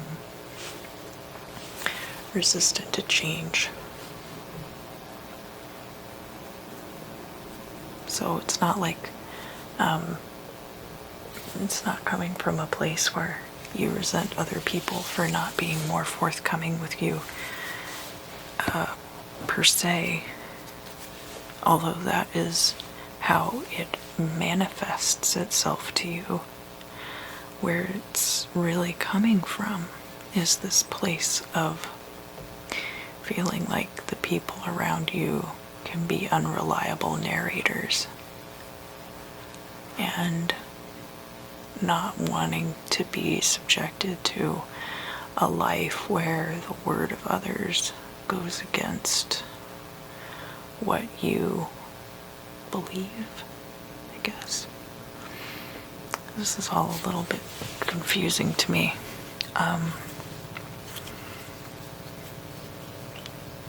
Why is this important to Cancer, Sun, Moon, and Rising at this time?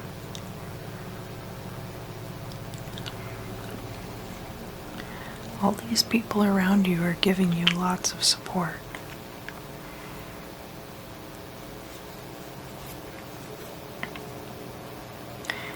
But somehow there's an aspect to it that makes you feel like, there's an aspect of it that makes you feel like, just that people are unreliable narrators. Is it like this or is it like this? Well, don't say it's like this if it's actually like this. And people don't always know that. And it's not that they're trying to be unreliable narrators. It's that sometimes people just don't know right off the bat. And there are other things about this too that are making you uncomfortable. There might be a certain amount of uncertainty built into your system right now. And this uncertainty is kind of mixing with all of the uncertainties of the people around you, so that even if their structure is quite firm, there are still things about it that are on the periphery and have the potential to make you uncomfortable. And you keep looking at all of these little side projects and weather vanes. Yeah, watching the weather vane move. And feeling like there's an impetus there for someone to pay attention to something that might not be suiting their best interest, and that being something that you have no control over. But it's not affecting you. And that's the thing you have to understand, is that overall, so many of these things are not affecting you.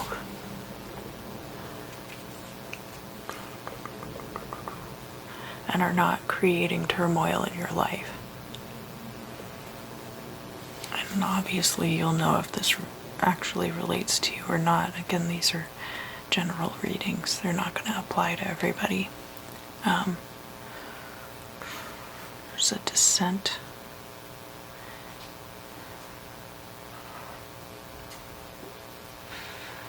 A slow descent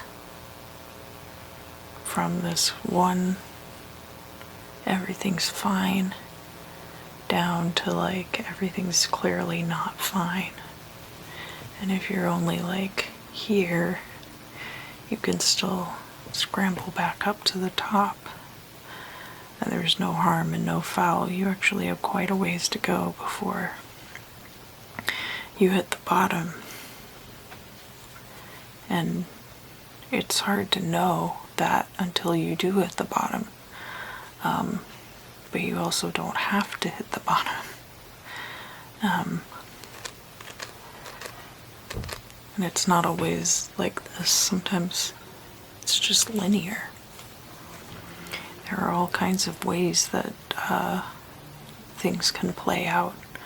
And something isn't going to go from being a very minor detail to a huge problem overnight either. That's another part of it. I think there's something about it that just is a carryover from another situation, and you're going to have to let those things go before you're able to tap into these other, the better life, the better things that you want to be doing. Is there anything else that I need to tell Cancer, Sun, Moon, and Rising for the week ahead, January 6th through January 13th.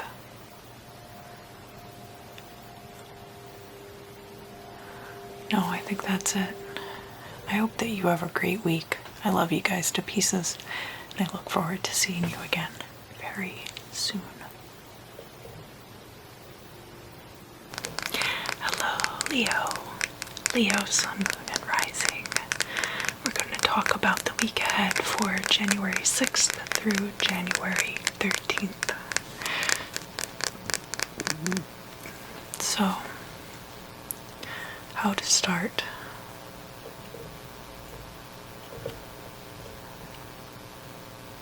You could have been given a really ridiculous name by a classmate, and you kind of kept using it as a joke.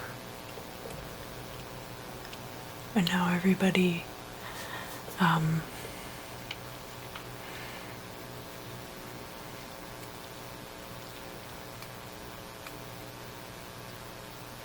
don't think it's that everybody knows you by that name, but that might end up coming up this week. This ridiculous nickname that somebody made up for you, and how they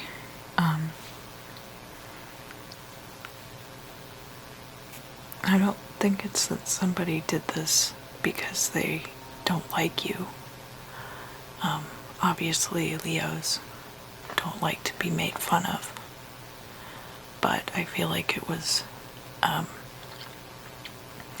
done with affection more than out of spite. But this might come up this week. What is important about that for Leo, sun, moon, and rising this week? To keep it in perspective, grow a sense of humor.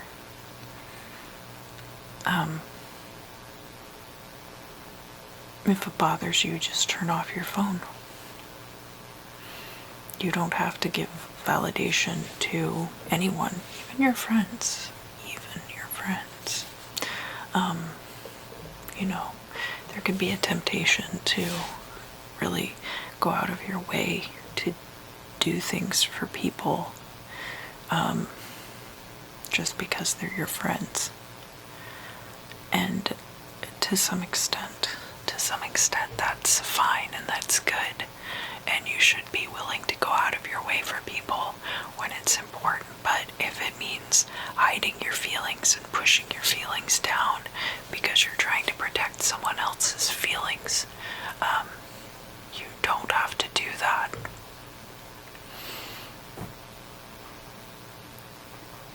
People may think that they want others to do that for them, but in fact they really don't, because what that means is that this person is making themselves uncomfortable around you in order to ameliorate your own emotions and your own feelings. So there's no reason to try to protect the feelings of others that way. It's better that you don't. It's better that you speak your piece about it. It could be a ridiculous nickname. It could be something else. It's important to understand that it comes from a place of affection. It's not coming from a place of this person needing to feel superior to you or something like that. But I do feel it could be some instance where this person is having a bit of fun with you and you don't appreciate it. Something else that could be going on with you this week. Something about a purple tarot deck that you really like getting gifted to you. I don't know if that's true or not. Some of you might be getting gifted a tarot deck that you really like, and it's like purple. Now to me, like purple is a color that I wear a lot. It's a color that I use a lot. So that might just mean that it's something that's very suited to me.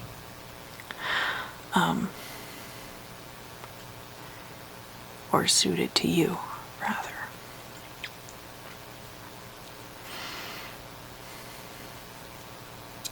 Under very mysterious circumstances, no less. So yeah, purple tarot deck could just be something that's very particular to you, that would be something that you would buy for yourself, but instead something that you receive as a gift from somebody else.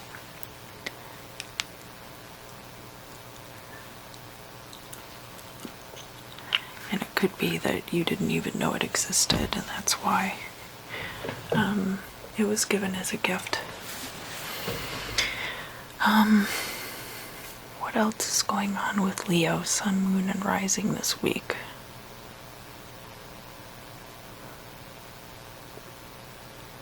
Something to do with the moon. So the moon's going to start out the week in Libra, and then by the end of the week, it's going to be in Aquarius.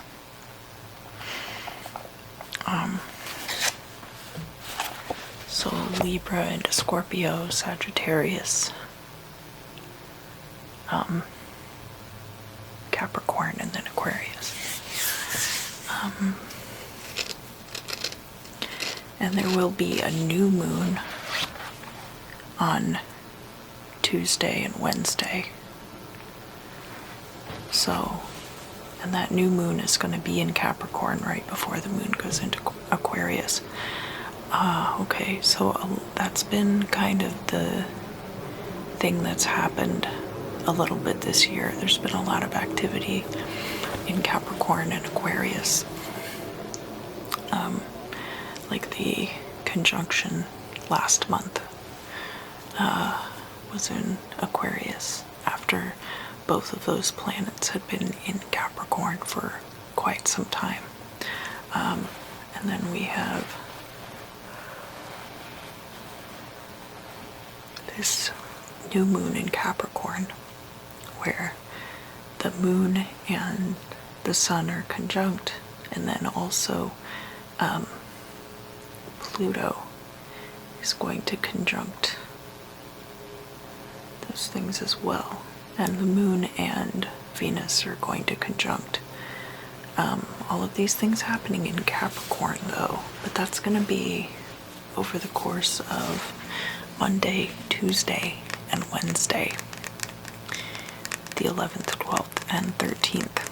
So that is something to think about and consider this week.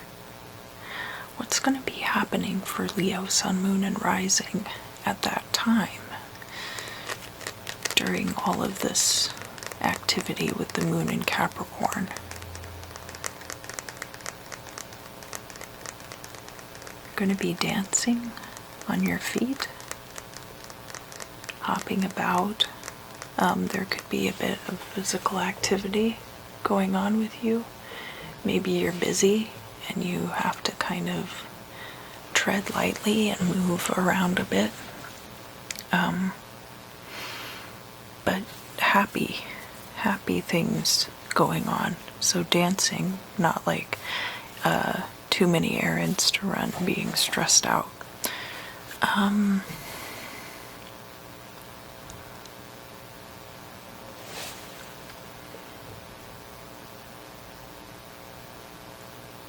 Could be some late nights, activity into the night.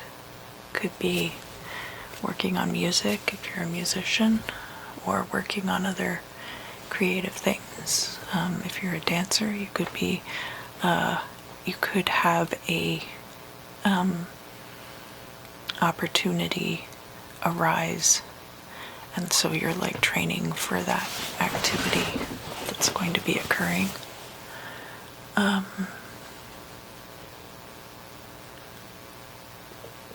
special gain recipient. I don't know, that sounds like it's trying to be official, but it's not.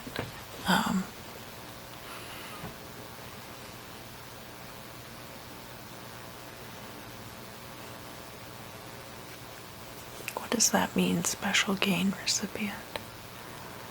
Financial,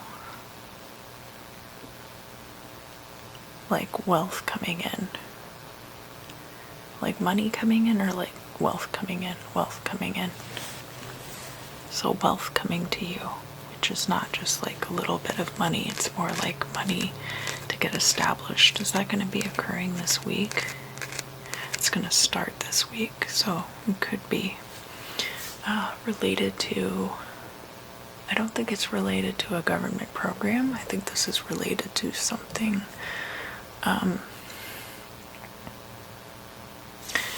like a new kind of job arrangement, a new business arrangement between you and a private company or another person or something like that, so that it's not like relief money. It's like actual wealth coming into you to help you get established in what you want to be doing. So that to be coming in over the course of this week. But that seems very soon. Yeah, but it's been a long time coming. So for a lot of you, you could be experiencing this coming in over the course of this week. But even though I give like a certain time frame to the readings, and I do them on a weekly basis, it doesn't mean that it's necessarily confined to just the week proper. Sometimes I'll do a reading and stuff will come up and it won't be happening for like a few months, but for whatever reason it's important for me to tell you now this week. So it's more like just anything in the future could come up, as opposed to, specifically this is only for this week ahead. So that's something to keep in mind too. But you're going to be shocked at how quickly this happens. Is there anything else that I need to tell to Leo, Sun, Moon, and Rising about the week ahead? Don't let your feet get cold. Keep your feet warm so you don't get a cold or feel under the weather. Give yourself lots of good nutritious things to eat and consume. Eat and drink and vitamins, and take good care of your body, because once you get busy, it's going to be important to already have that kind of schedule in place, that kind of structure already there, so that you don't have to think like, oh geez, have I eaten today? Because you already know, like, I eat at these times no matter what. You can make yourself a schedule if you feel like that would help, but you don't have to. Or rather, set yourself alarms if you feel like that would help. Is there anything else I need to tell Leo, Sun, Moon, and Rising for the week ahead? I think that's it for you this week. Love all you guys to pieces. I hope you have an awesome week, and I look forward to seeing you again very soon.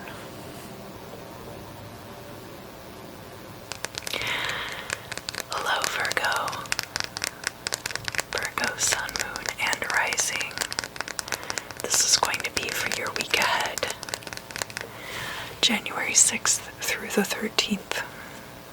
And I'm going to be using this crystal, which I believe is Super 7. But number for sure. It just looks like the other Super 7 that I have.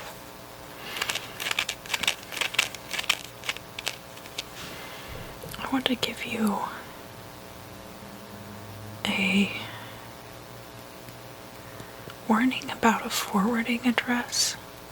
You're going to send something and the forwarding address isn't correct. So make sure that if you're sending something to somebody, contact them ahead of time and make sure that you have the correct address, because it won't arrive there otherwise. Don't just assume you have the right address. It could be something that took quite a while to complete also. And so if you don't send it to the right place, all of that work is going to have been for nothing.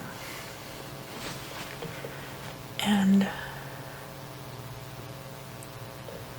several people may have warned you of this, or have mentioned that, like, oh, that person moved. Make sure that you get the right address. So it could be something that you're planning to send. It could be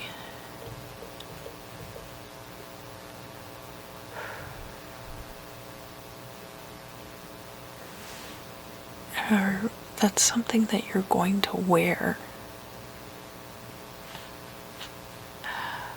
Maybe if you are getting a garment made and you're sending materials to a certain address to have this garment made, that you make sure that the address is correct. And I know, like, dealing with businesses, sometimes the temptation is just to send the thing off and hope for the best. But in this particular case, you're going to want to keep track of everything regarding the shipping of these materials, even though it's kind of a neurotic thing to do. And I feel like normally you keep track of these things. Maybe you're trying to be a little more laid back about stuff, especially with the pandemic and then with the holidays. A lot of shipping times have been extended, and so the temptation is to allow a certain amount of time to elapse before you can, or before you follow up with things. But I feel like in this particular case, this is something that you're going to want to keep track of from the beginning. And I feel like it's there's some kind of investment there that that if you were to lose out on that, it would be a big deal, especially if you're having a specialty garment or something like that made for you specifically. And it's also about tying up loose ends with other people, so that this other person may not have gotten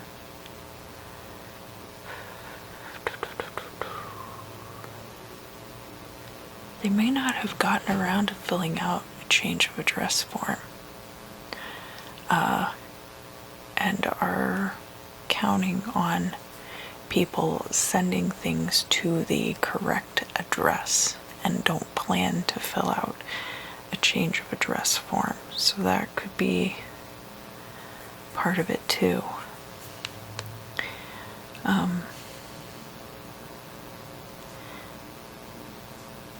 Anything that you send to them, just make sure that you're sending it to the right place. That's going to be for some of you Virgos. What else is going on with Virgo, Sun, Moon, and Rising for the week ahead for January 6th through the 13th?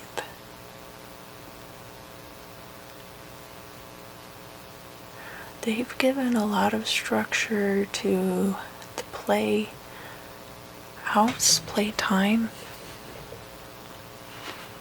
and it's conflicting with your nature.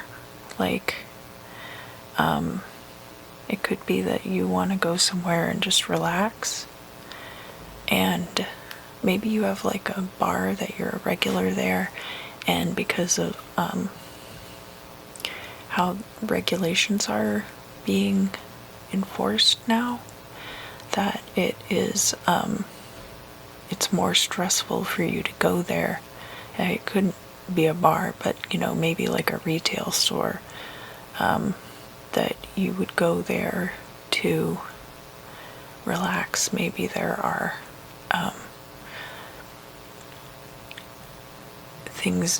regulations being enforced now that make it stressful for you to be there, so that you decide not to hang out there during this time. It's not something that people are choosing for you, obviously. I think most people would prefer that things not be this way, but that because of needing to enforce social distancing and stuff like that, certain things have become a necessity.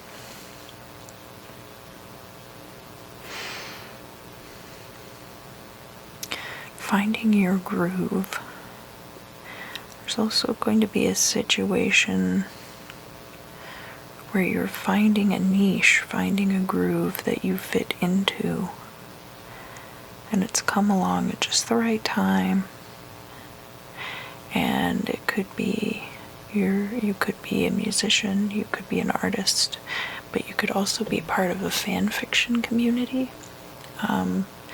It could even be like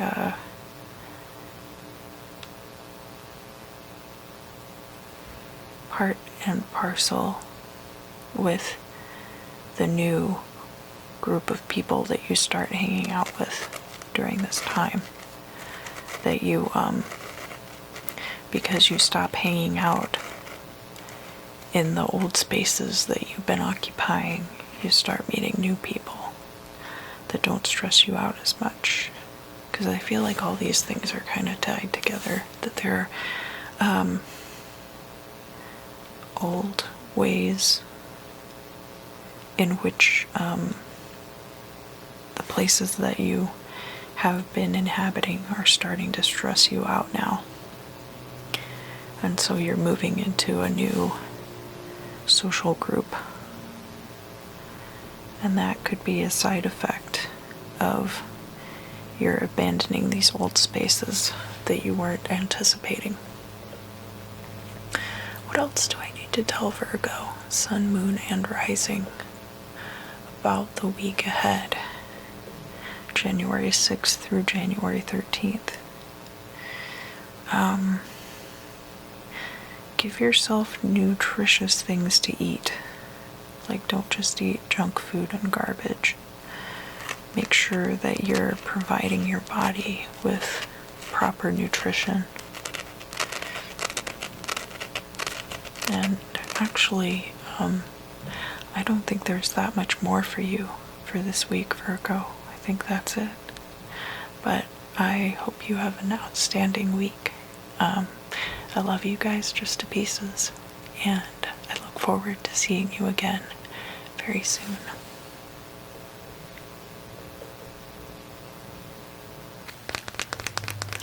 Hello, Libra. Hello. So, for your scrying, I'm going to be using this crystal, which I think is a Super 7. It looks like the other Super 7 that I have, but I could be mistaken. Anyway, I wanted to use this crystal. I do like it a lot. I do remember purchasing it, but I don't remember what it is.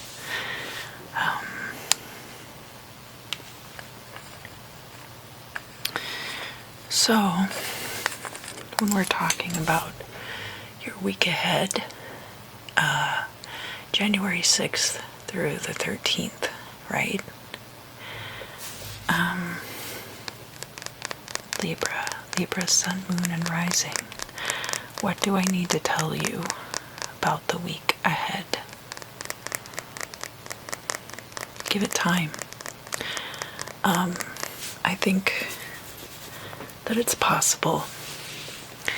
There are some of you out there who thought that the clock was going to strike midnight on December 31st or January 1st, and that everything was gonna be different.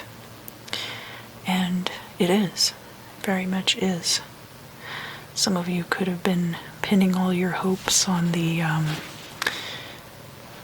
conjunction back in December, which is fair. That's fair. But it takes time for these things to unfold.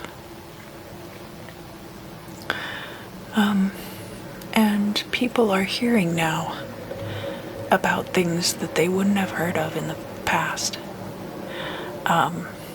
Things are coming to light. It's much more difficult to keep secrets in this day and age.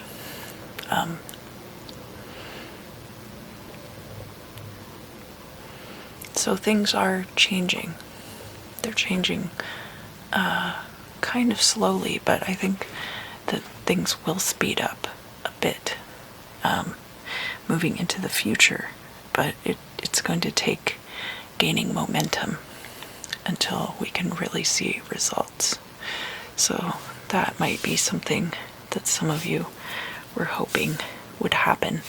And I think this week you might start to see the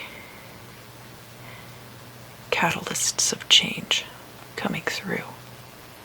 And hopefully within your lifetime, you'll be living in the future that you've always desired. There's no reason for that to not happen. One other thing that it's important to consider is that some things are going to get worse and some things are going to get better. It's not an all or nothing proposition. There are always going to be flaws in any time period in which you are living and existing. So don't lose sight of all the good things either. But it also opens up the possibility for you to preordain your own future, so that you're not relying on the systems that are in place to provide you with the life that you desire. I'm not saying that you're doing that now, or that you don't already know this, but we are coming to the point where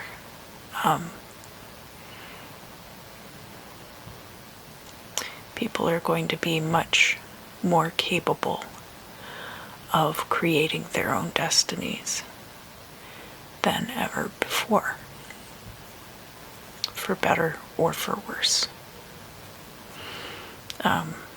It's going to get to the point where people, can create destinies for themselves unchecked. And while you might be creating your own destiny and doing quite well, there might be things that they're doing that are not good, and you're still going to have to fight against that. So, bide your time.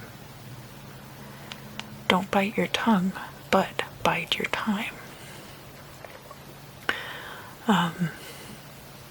Especially, it can be easy to get carried away with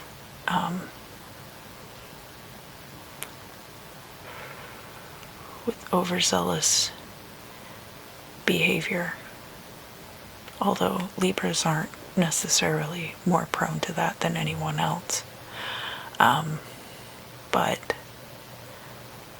it can be difficult to keep yourself in check if you get too far outside. There's this idea that,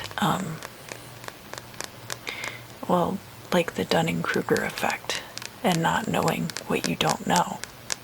You don't know if something is a problem until it actively becomes a problem. Like all of these things that we call mental illness, anxiety, depression, they call it ADHD, but that's such a misnomer that really doesn't address what's actually going on. None of these things would be diagnosed if they didn't cause serious problems for the people who have them. So that's something to keep in mind.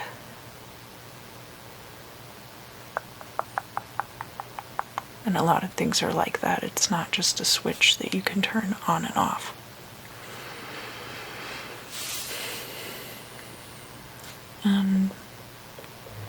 I feel like there's some kind of distress in your life right now.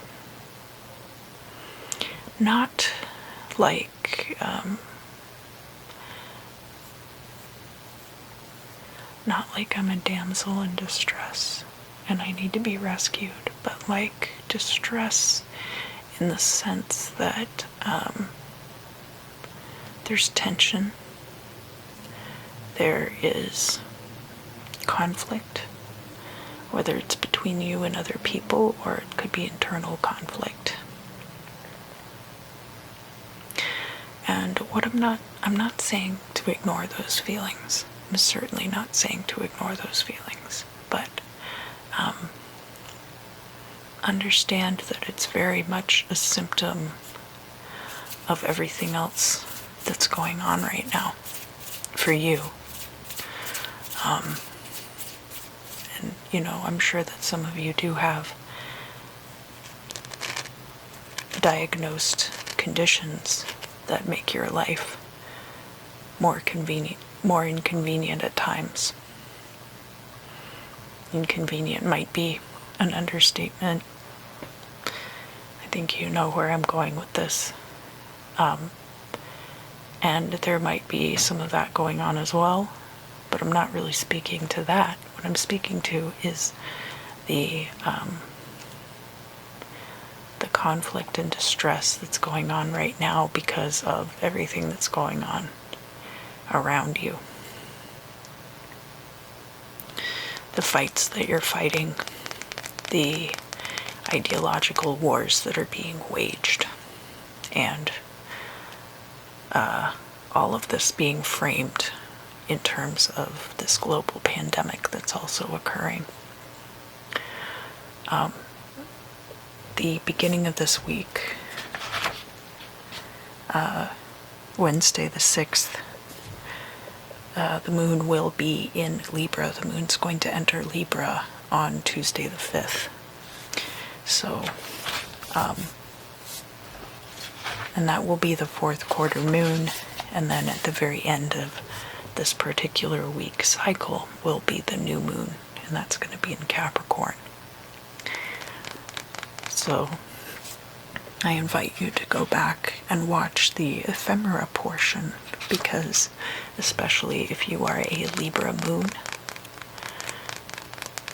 but also if you have Libra sun or rising, pay attention to any of those things that are going on around you at this time. I really don't want to say something trite like you should just relax, because that's not the totality of this situation. But I do invite you to perform some rituals for yourself, some self-care type rituals. I did a video about the magic of self-care like maybe a week or two ago, where I give some tips and tricks. Even if you are not in a good place mentally, there are things that you can do to help improve the way that you feel. And so even though you might be very stressed out, I do invite you to continue to perform these self-care rituals, whether that is bathing, meditation. I like singing bowls a lot. I also got one of those drums that is the tank drum that has the slots. I think they call them tongue drums also. I like that a lot. It's very soothing to play. You won't forget about all of these things that are going on, but it will temper their intrusion into your life. And you may find benefit from taking some time for yourself and remembering your place among everyone.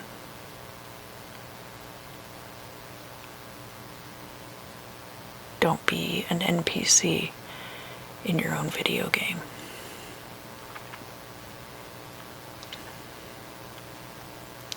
Right? Is it called? Well, like Legend of Zelda, right? You play as Link. I remember for so long thinking like, oh, how cool. The protagonist of this game is named Zelda and wears like this great Peter Pan costume, you know? But it turns out that Zelda's the princess. Can you imagine? Nothing against the series, of course, but even Link doesn't get enough credit then. Certainly not like Super Mario.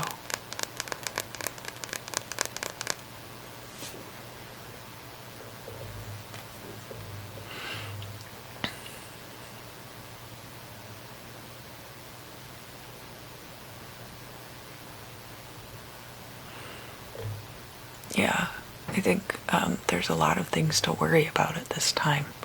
Some of you might be worried about the mutation of the virus. That's one thing I'm picking up on.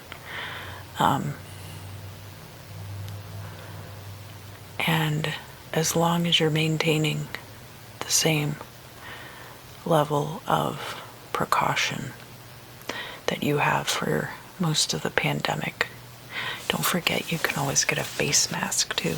You put on your face mask and then you open it.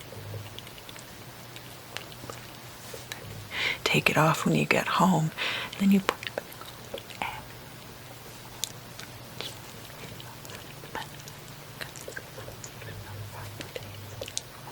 back on.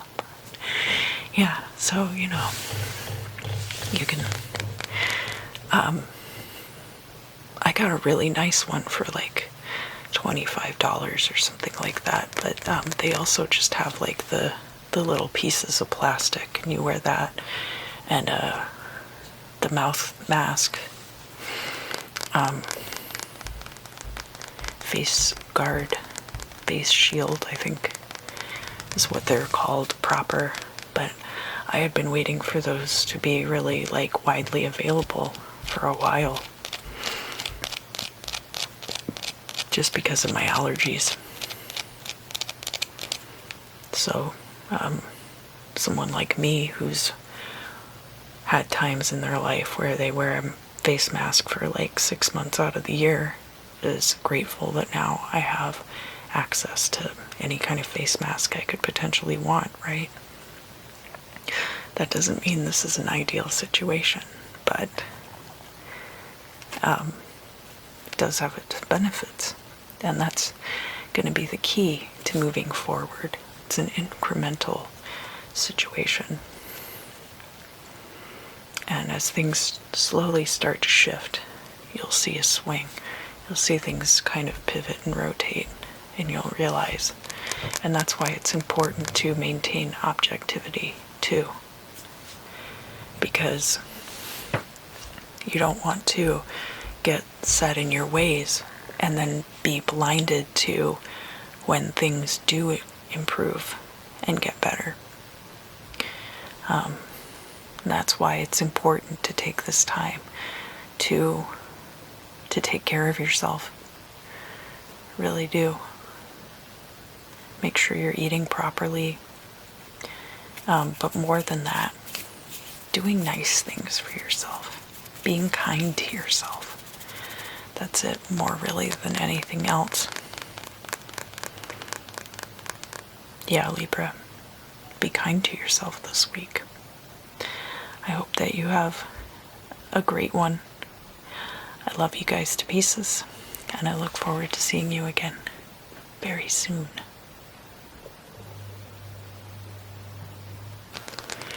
Hello, Scorpio. Hello, hello, hello, hello, hello.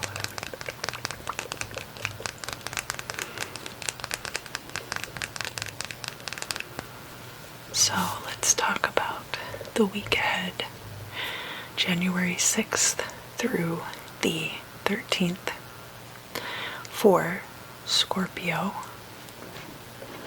Sun, Moon, and Rising.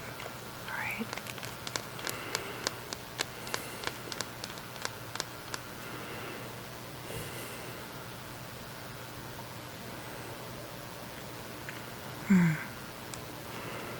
I feel like you've been drinking gamer girl bath water.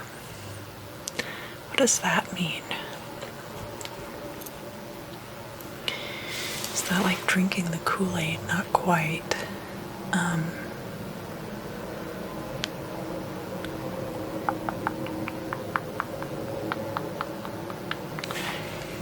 You could be simping for someone. I don't judge, though. I really don't.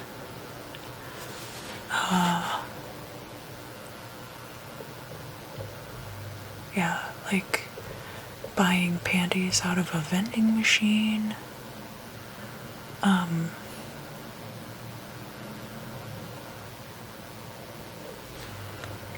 Wearing a towel on your head. How are these things connected?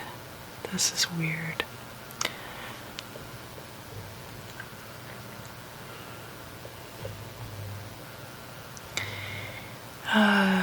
It kind of points, all these signs point to kind of a benign degeneracy on your part. And again, I said I don't judge, these are just the things that are coming through for you for this week, Scorpio. A bit of a bacchanalian streak, but I'm not seeing excesses like, excessive drinking or drug use. This is more like casually degenerate, like, what do they call it? Leering, gawking, like lewd glances cast on attractive bodies. There's no harm in that as long as everybody is consenting and of legal age. I feel like you're just kind of enjoying the idea of the human body right now. Possibly for some of you.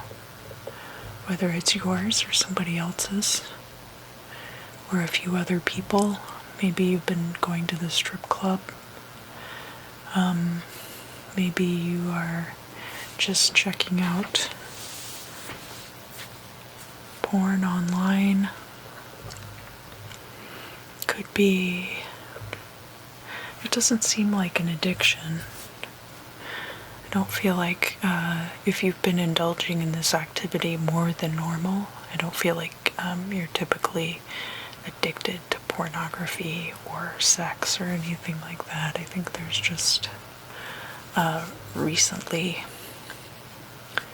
within the last bit of time, the end of last year and the beginning of this one, kind of just some peccadillos.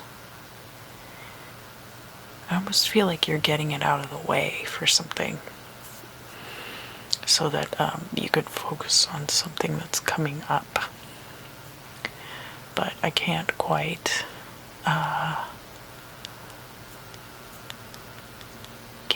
figure out the connection.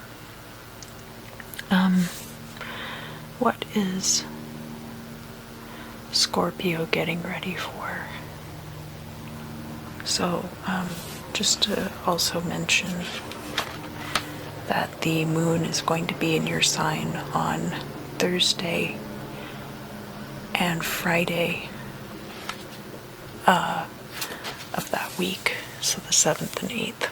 So you can listen to the ephemera if you want more details about the moon being in Scorpio. And that can be specifically for Scorpio moon, but might also apply a bit to Scorpio sun and Scorpio rising. So no harm in checking it out.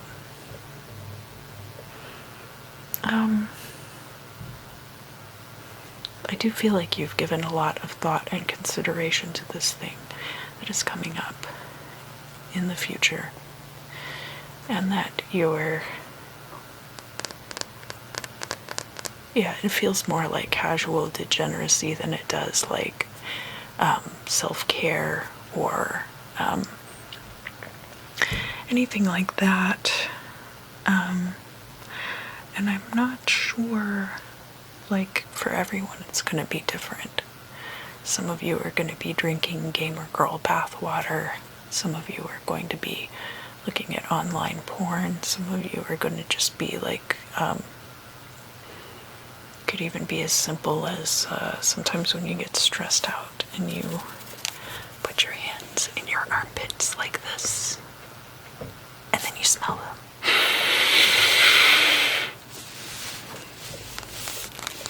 Could even be something like that.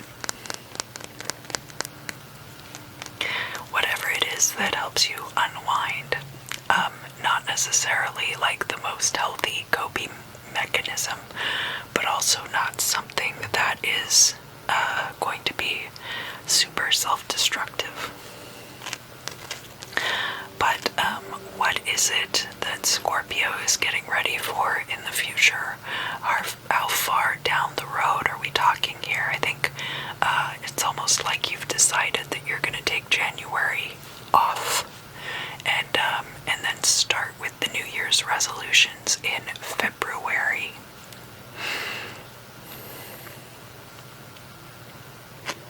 Yeah. And in February, what is happening? Concurrence with several events. So for all of you, that's going to be different. Especially because this is a general reading. But I feel like in February, there's going to be some things that end up taking off in a big way. Not just for you, but for everyone. This isn't just like, Scorpio, you and you alone are going to have things take off for you in February. No, I think that across the board, people are going to be finding new ways to go back to business as usual. A lot more people are going to be structuring their telecommute lifestyle. There are going to be some other ways that ends up getting worked out as well. So that means that even if you already had all of your business figured out, that things will be picking up for you as well. And it'll be an extension of this. But January, you might get to wallow for a bit longer in your self-indulgence. So that might be nice. Nice to have a little vice. Sorry, I don't know why I'm being so silly for your reading, Scorpio. Probably just to cut the tension a bit. What else do I need to tell Scorpio, Sun, Moon, and Rising about the week ahead?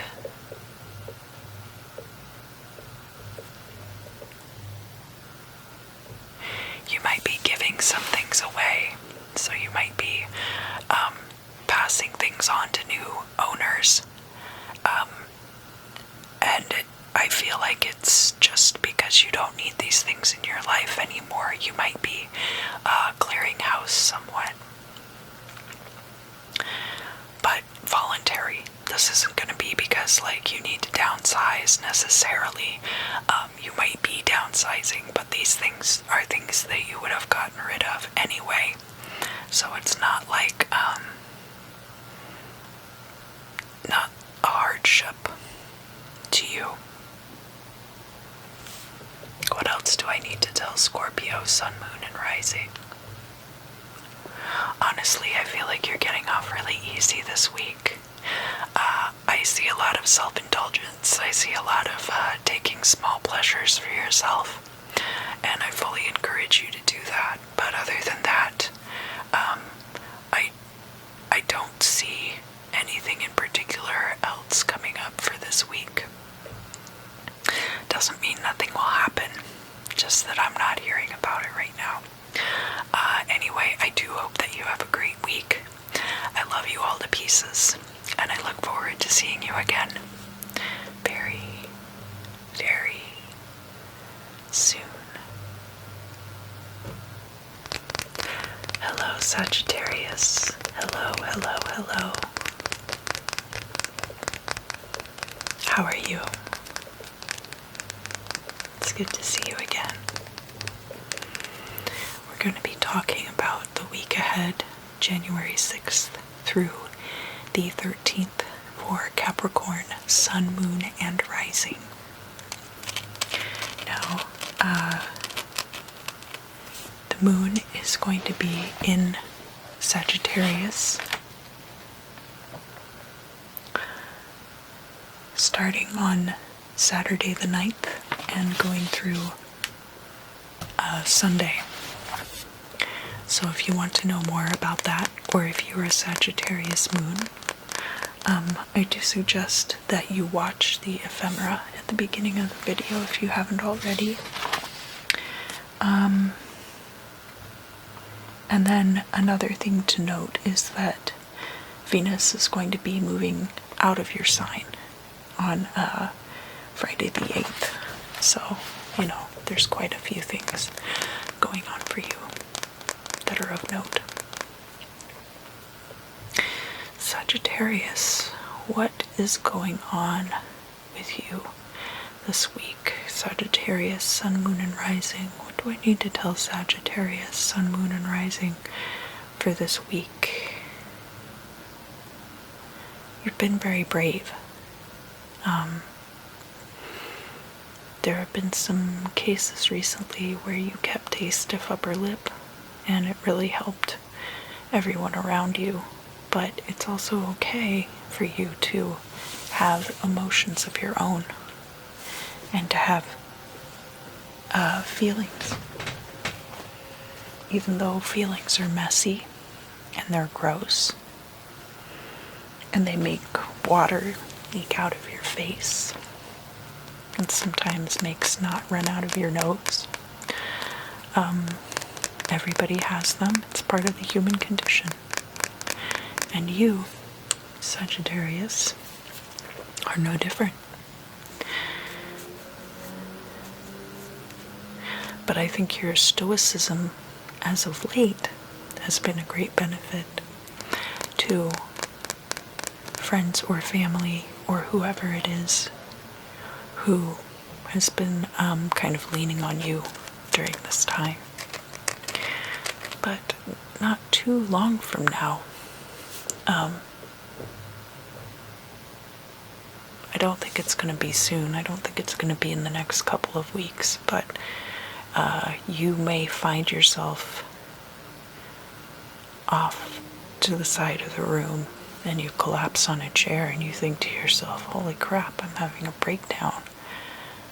How could this be happening to me?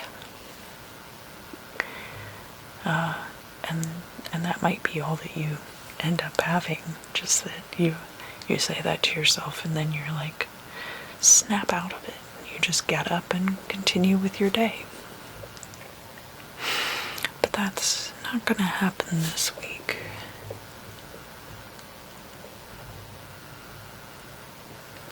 How long have you been shoving these feelings down?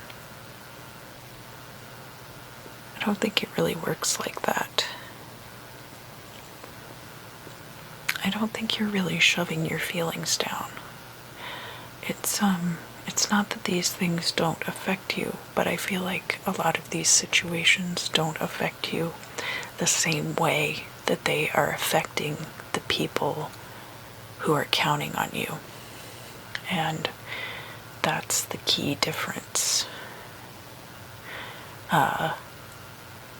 It's certainly upsetting to see somebody get hit by a car, for example, but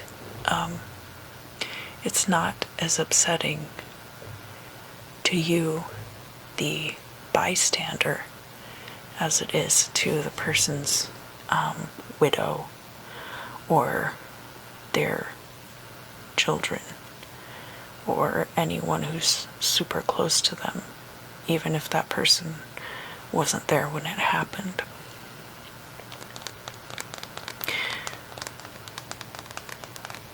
There may be an occurrence that happens that throws you for a loop.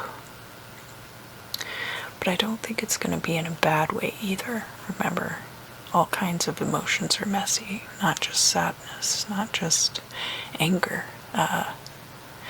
Extreme happiness can be messy too. Extreme happiness can also make things leak out of your face.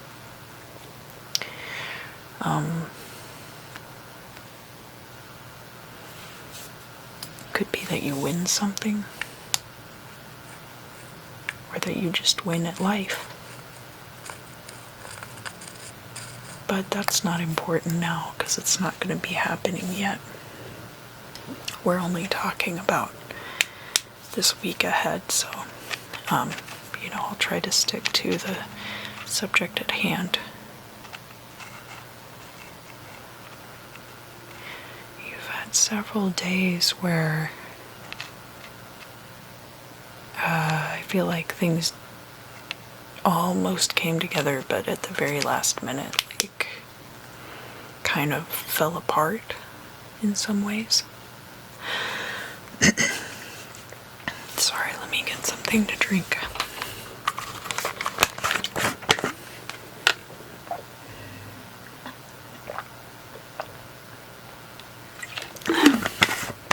I've been having dryness in my throat today. Sorry about that.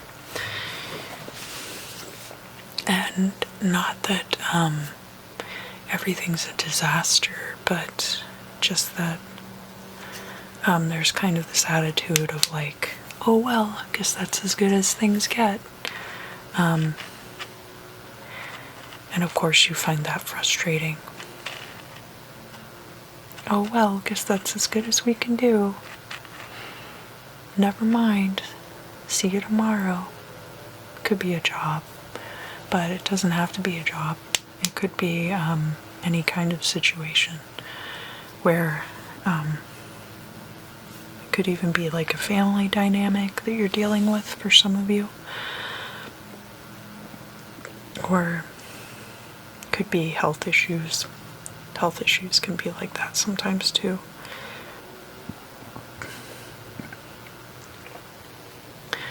My own mother is a Sagittarius. And she might have pushed it a little too hard in the garden the other day. And I always have a tendency to know when my parents are having situations. I'll either have dreams about it or it'll come up in, I watch certain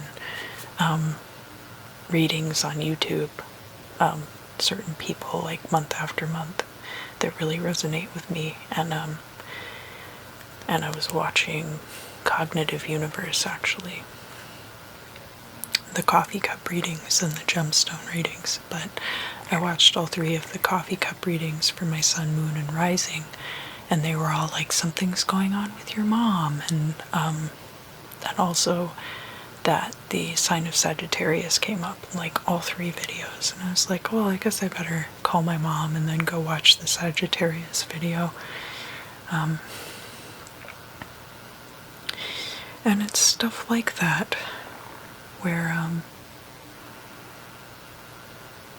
you might be pushing something because you feel like you should be able to, and you're getting in return, oh well, whoopsie doodle.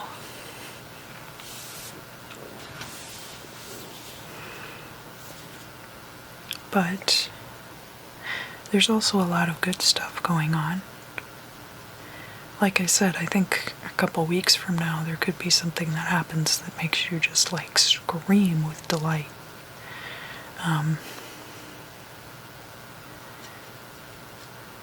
Yeah, I think like more like moving into February, but it could be like the last week of January. But like I said, we'll cross that bridge when we get to it. What else do I need to tell Sagittarius, sun, moon, and rising about the week ahead, January 6th through the 13th? It's important to be more patient with people who are not as smart as you. Not everybody's going to be a total genius, Sagittarius, like you are, you know? And it's important to cut people more slack. And not just, well, it's not like cutting them more slack, because that's how we all got into this situation to begin with, right? But be more patient with these people, because you are not, I see you as being kind of like an innocent bystander in this situation. So it's kind of like you're not responsible for a lot of the things that are happening there. Just go slowly and treat this situation with respect, and the people involved with respect, even whether they deserve it or not. The way that you treat them is not a reflection on them, it's a reflection on you. So even if you, and it took me a very long time to learn that, I will tell you, it's very difficult to not lash out at people, but it only makes you look bad. I think most of you probably don't lash out at people. But if you're able to kind of take a step back from it, it might help you get through it more easily also. Is there anything else that I need to tell Sagittarius, sun, moon, and rising for the week ahead? Treat yourself to a nice cup of coffee or something. I think that's it for this week. Have a great week ahead. I think you probably will. And I love y'all so much. And I look forward to seeing you again very soon.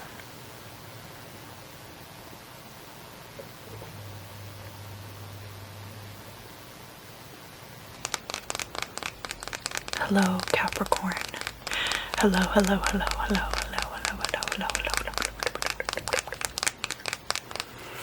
So today I'm going to be using this crystal, which I think is a Super 7. Looks like my other Super 7.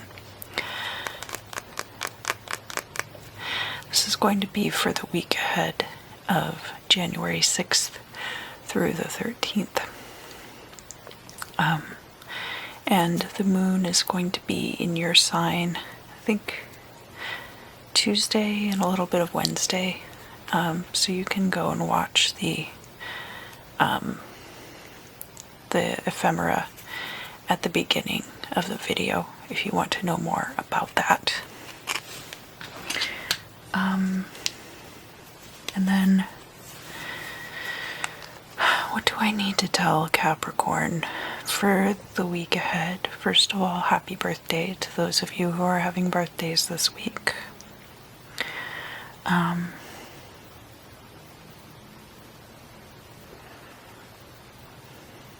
Cupric phosphate.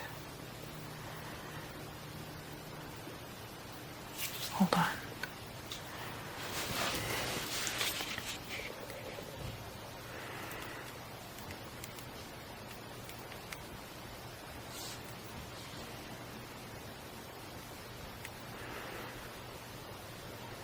Copper 2 phosphate.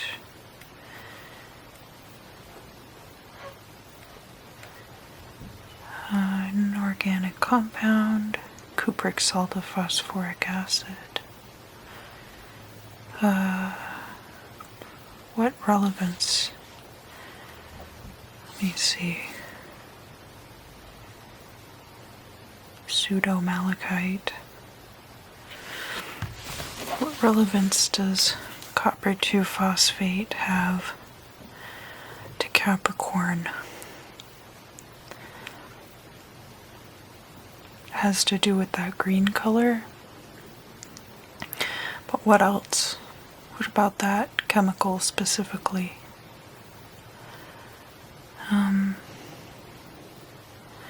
Just that blue, the blue and green colors that cupric compounds have. What's important about that for Capricorn for the week ahead? It's not that deep. Oh, I guess some of you might just be either wearing a lot of kind of like light blues or light greens, kind of like an aqua color, kind of like turquoise or malachite type colors. Those are cupric compounds. Cupric compounds. Cupric compounds. What else do I need to tell Capricorn, sun, moon, and rising for the week ahead?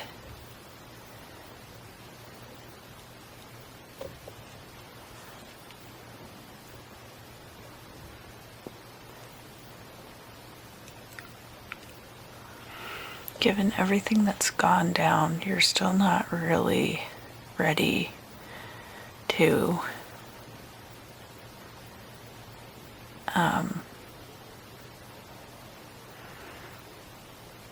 surrender yourself to a particular situation. I don't know what this situation is. What kind of a situation? Bondage to another person. Could it be like a business deal? What about I think some of you are afraid you're going to end up in servitude to someone else. And that can be like a job. It could be something that you might be worried about happening in a romantic relationship also, which obviously that's not healthy and not beneficial to either party. What else do I need to tell Capricorn about the week ahead, January 6th through the 13th? You're giving too much. Yeah. So, like, you're not ready to go into that situation. But you're also, like, in danger of committing too much to that situation as well. And probably that's why you're afraid of involving yourself further with it. So don't. So just don't. But you feel like you need to resolve it.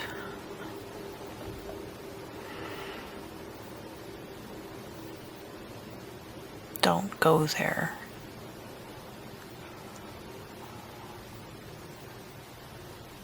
Yeah, just don't go there. I don't know what this situation is, but it's certainly not something you need in your life. Could be different for everyone.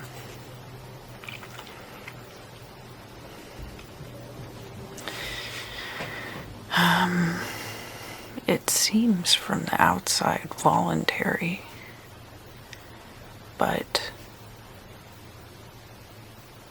probably to you it doesn't seem voluntary at all. Why is that the case? Why would that be the case? It seems like things that you've been told by different people.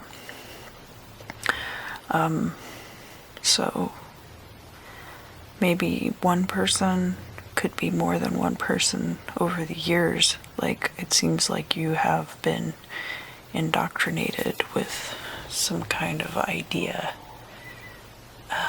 that you need to fulfill. And like, it's been framed as fulfilling an obligation, but it's not really an obligation on your part. On other people's parts it might be, but it's really not an obligation on your part. But you're treating it like it is because that's what you've been instructed.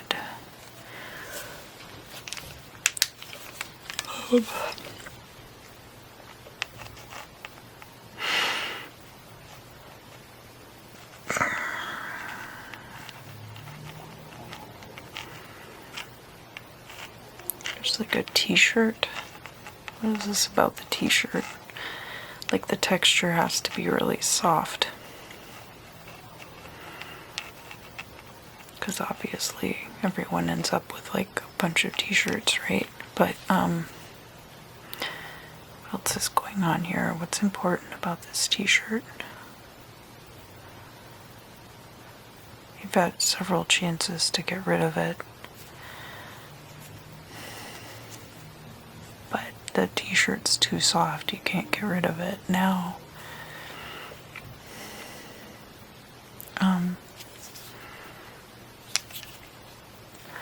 This could also be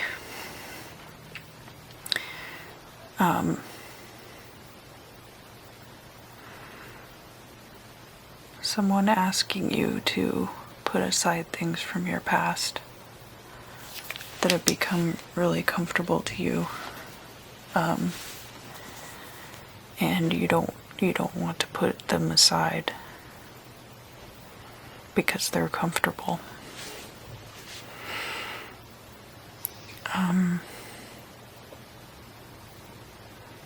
Yeah, there's a lot of this seems really vague too. A lot of these things seem very kind of nebulous and don't have like a lot of form to them, and so it's difficult for me to kind of tease out what's going on here.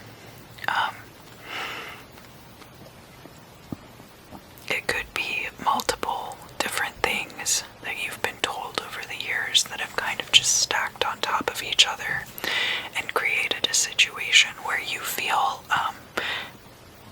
beholden to a certain way of life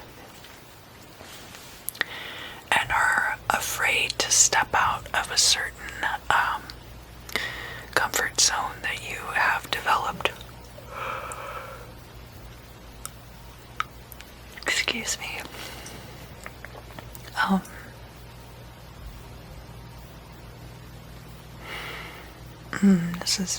This is very tricky.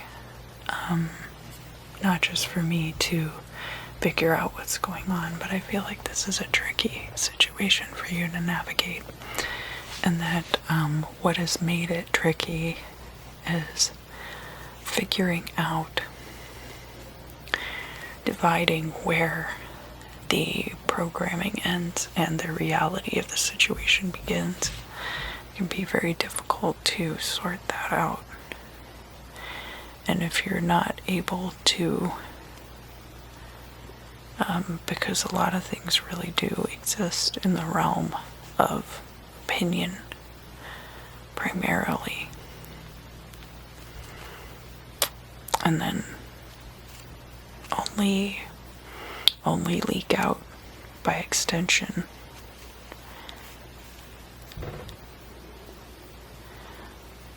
Like, if something isn't true, it can be much more difficult to prove that something isn't true than that it is true. If it is true, there's irrefutable proof. If it's not true, then sometimes it can be difficult because you're always going to be kind of like looking for proof that may or may not exist. And that makes it much more difficult to let things like that go and realize their falsehood. And that's kind of what it seems like, is that it's been easier to maintain this falsehood than to try to obtain the evidence against its existence.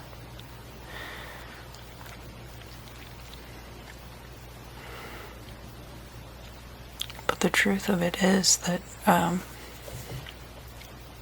even if these things were true, do they even matter?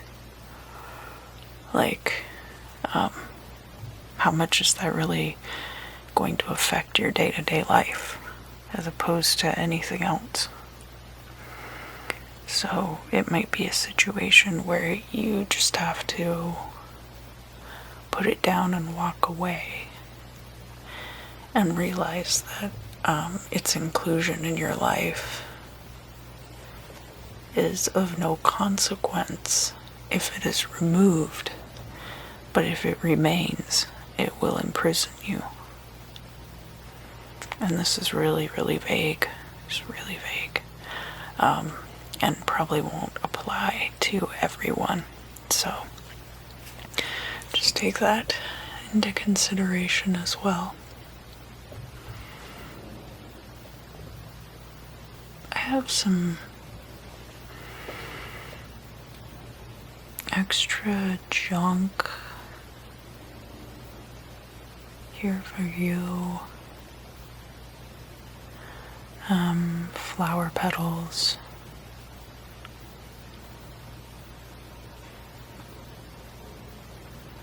And using copper compounds for staining.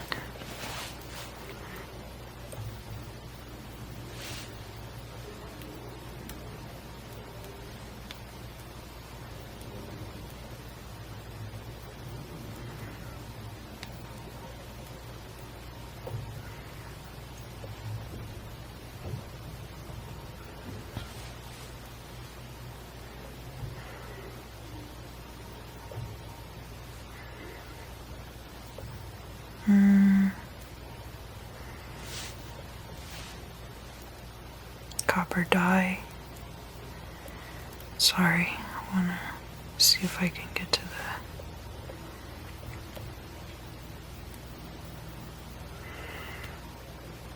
the... No, that's just copper hair dye. You'll either know what I'm talking about or you won't, honestly. Yeah, like flower petals. Somebody might be getting into dyeing, and using different compounds to do dyeing. Could be fabric, but it could also be other things, maybe paper even, and getting different colors in the paper and putting flower petals in the paper and stuff. Like doing handmade paper stuff.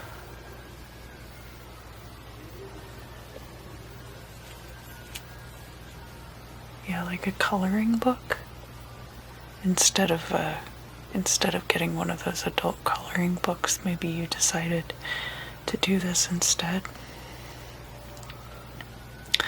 Is there anything else I need to tell Capricorn, Sun, Moon, or Rising about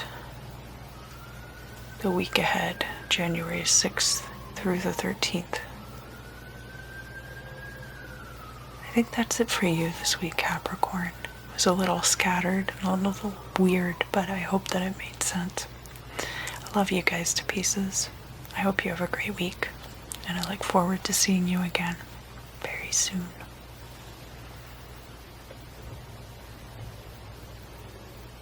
Hello, Aquarius.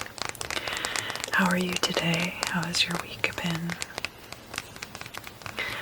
Let's talk about the week ahead for January 6th through the 13th.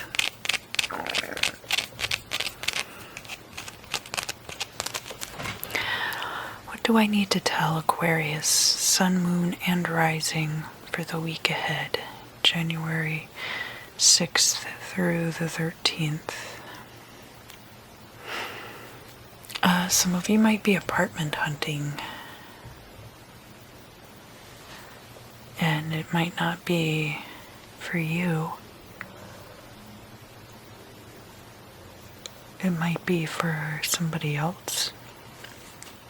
Or you could be looking at the market and seeing what prices are doing right now. What kind of apartments are available, and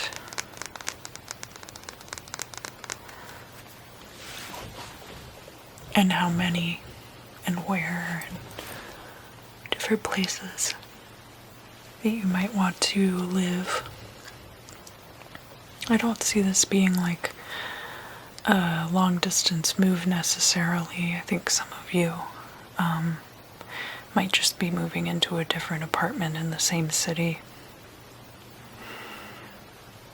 It's always possible you could be moving. Some of you might not even be moving at all. Again, I think just looking at apartments and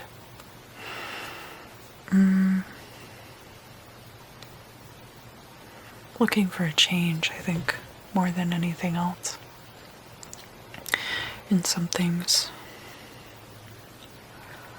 there are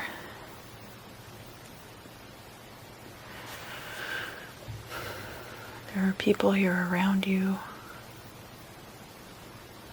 Maybe you're looking for a space where you can live alone, or maybe you're looking for a place for a family member to stay.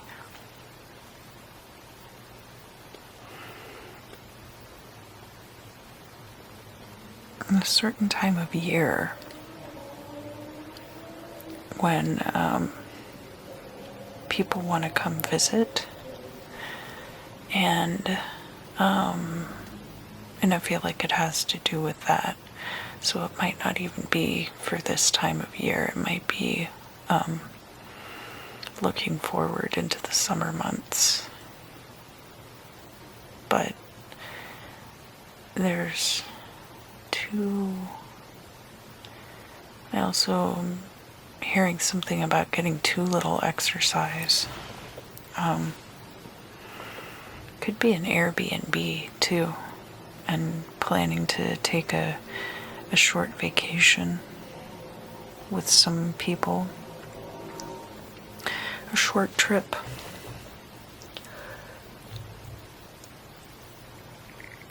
And maybe not even necessarily a trip too far away, but could be a trip just like if you live by the beach, then like renting a condo on the beach for a week or in the mountains, something like that. And making plans to do that and looking at what your options are going to be moving forward in the year. And not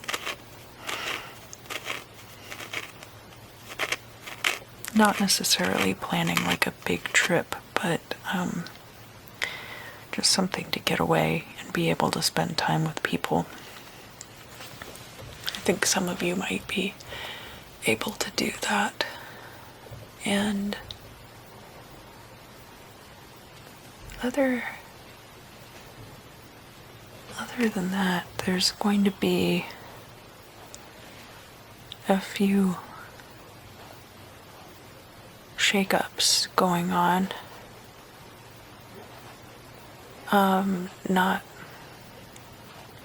Not related to travel necessarily. What is this going to be related to?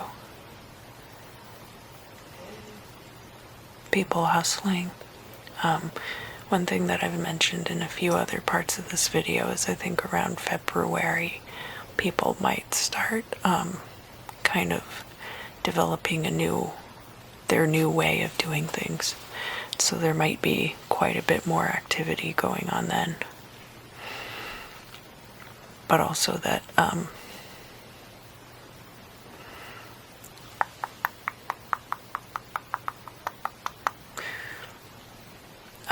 people around you might be hustling, getting ready to do that at this time. Sorry, I think somebody's pushing a box around.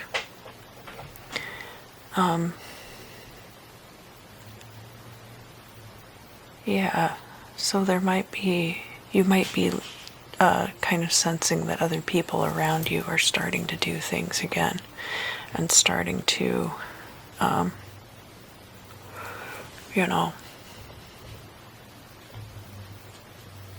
get more involved with each other in doing projects and stuff like that. And a lot of things are going to be shifting and changing, but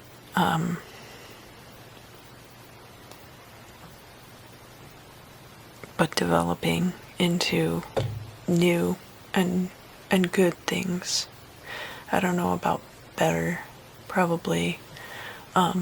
Just, everything's moving around a lot at this time. And people are figuring out new ways of doing things that are going to be able to take place under quarantine and social distancing conditions. What else do I need to tell Aquarius, Sun, Moon, and Rising for the week ahead of January 6th through the 13th? People might not be totally honest with you at this time about their intentions. I think for the most part, people are going to not be intentionally misleading, but might just not be ready to come fully out and say how they're feeling about certain things, and that's okay sometimes.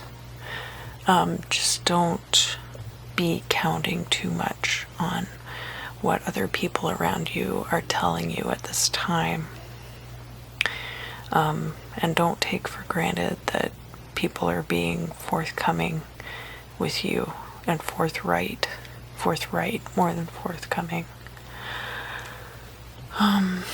What else do I need to tell Aquarius, Sun, Moon, and Rising about the week ahead, January 6th through the 13th? Honestly, I think that's it for this week. Not too much to report. Possibly a trip. Possibly some new things coming in the future. It should be happening, kind of before the end of the month. But this is just for that week, so that's maybe why more things aren't coming up. I hope that you guys have a great week ahead. I love you bunches, and I look forward to seeing you again very soon.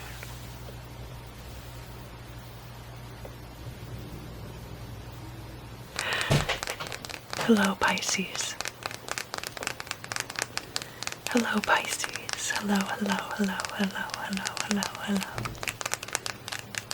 This is going to be your forecast for the week ahead of January 6th through the 13th. And I'm going to be using this small piece of what I believe to be Super 7 crystal, but I don't quite remember.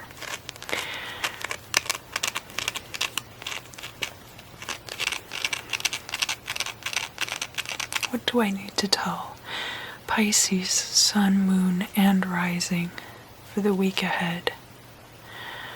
You could be buying yourself nice clothing. Not a whole bunch of nice clothing, but a really nice garment. Could be a nice dress, could be a nice suit, if you need a suit. Or it could just be, could be luxury underwear, but I feel like it's not like a shopping spree. You're just gonna buy one or two really nice things for your wardrobe. What else do I need to tell Pisces, Sun, Moon, and Rising for the week ahead? Maybe some of you are getting a new gaming system or a new game, but I feel like I think like the PS5 came out or something. Some of you might be getting a PS5. That could be very specific because I'm sure a lot of people want a PS5 right now. What else is going on with Pisces, Sun, Moon, and Rising this week? January 6th through the 13th.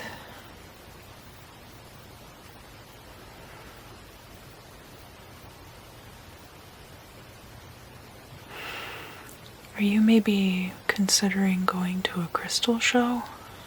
Like a Tucson Gem and Mineral or something like that? Or could be a museum exhibit, possibly as well, where a lot of crystals are being shown. Or a gallery. Might be a gallery. Somebody might be using crystals in their artwork as well, or making jewelry and then going to see the jewelry in a show. I see a lot of you being surrounded by very fine things this week, Pisces. Very nice, well-crafted items like clothing, jewelry. I don't know necessarily that all of it belongs to you, but you're definitely being introduced to that way of life. I'm sure a lot of you already know plenty about that way of life, but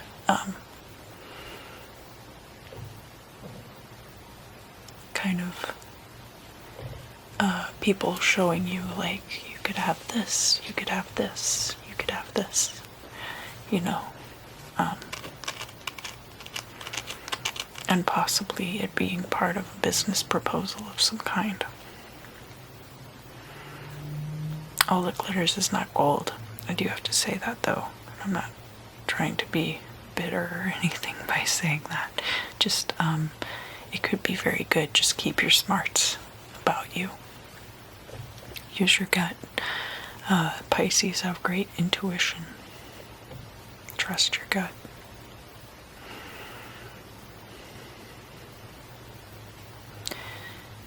There might be a contract where it seems not quite like you want it to be, but if you give them a little bit of leeway on the front end, then it will benefit you later. Will it benefit you, or will it bite you in the ass?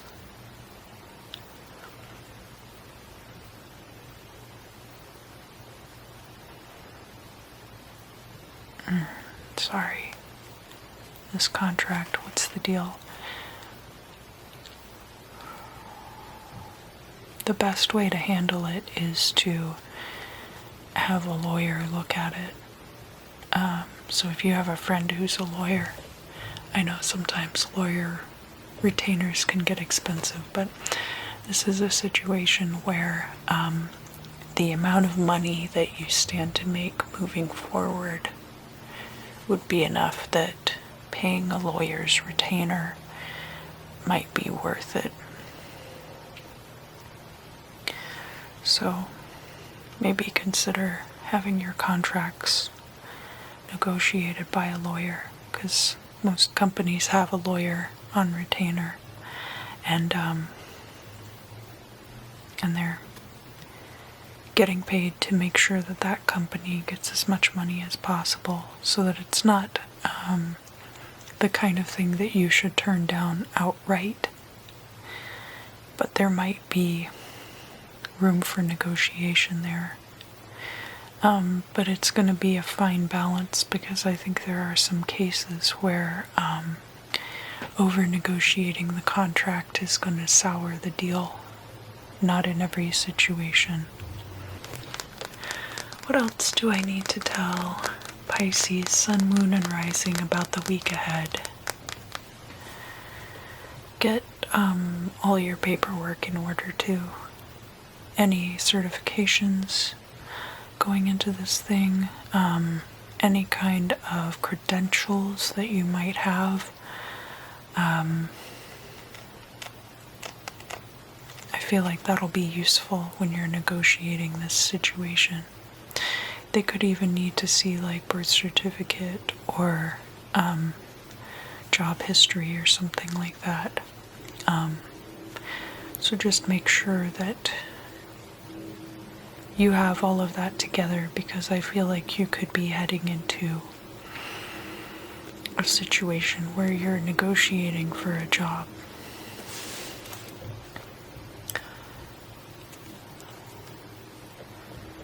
And again, like I mentioned, part of this process might be wooing you with nice things. You might stand to make quite a bit of money. Is there anything else that I need to tell Pisces, Sun, Moon, and Rising about this week ahead, January 6th through the 13th? No, I think that's it for this week.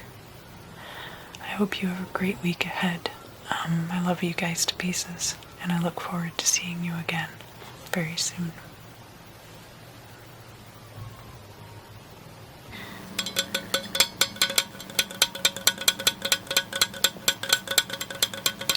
Alright, so now I'm going to read the wax for you.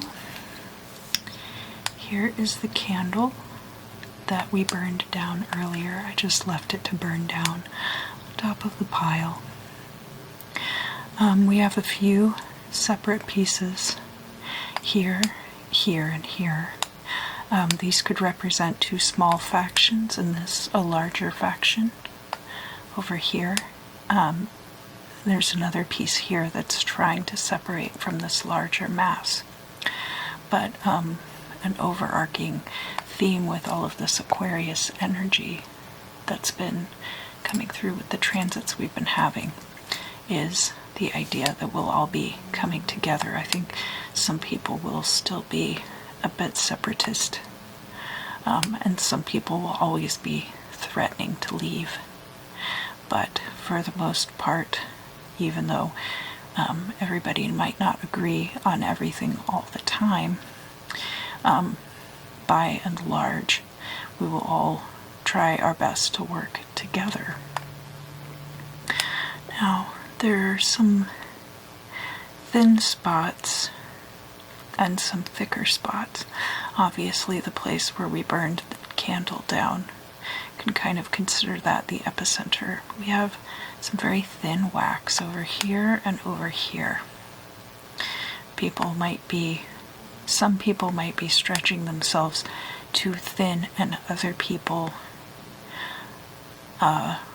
still being quite dense. We do have some spots here where the wax is almost scaly. Not quite scaly, but it's bumpy. People developing a tough skin to one another. There's a tiny little pinhole here that could be seen as a window to the future. And we also have, just some general separation in a few of these little places, cracks coming open. So as much as we're going to try to work together, there will always be spaces between us.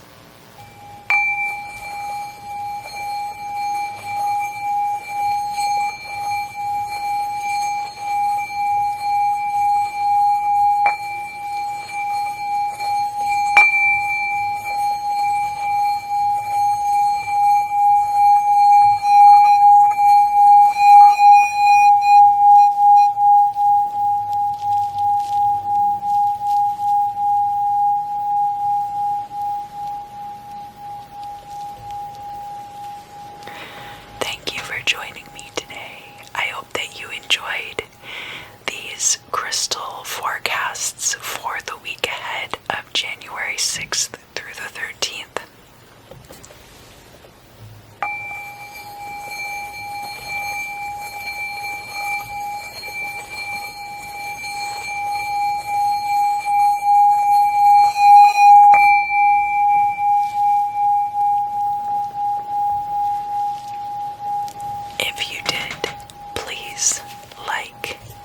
Share, subscribe, tell your friends.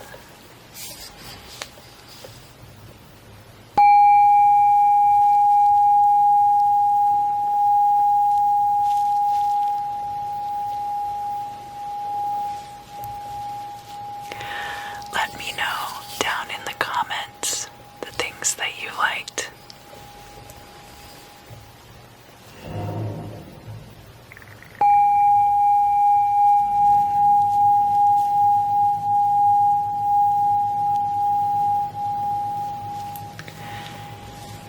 You have a great week, and I look forward to seeing you again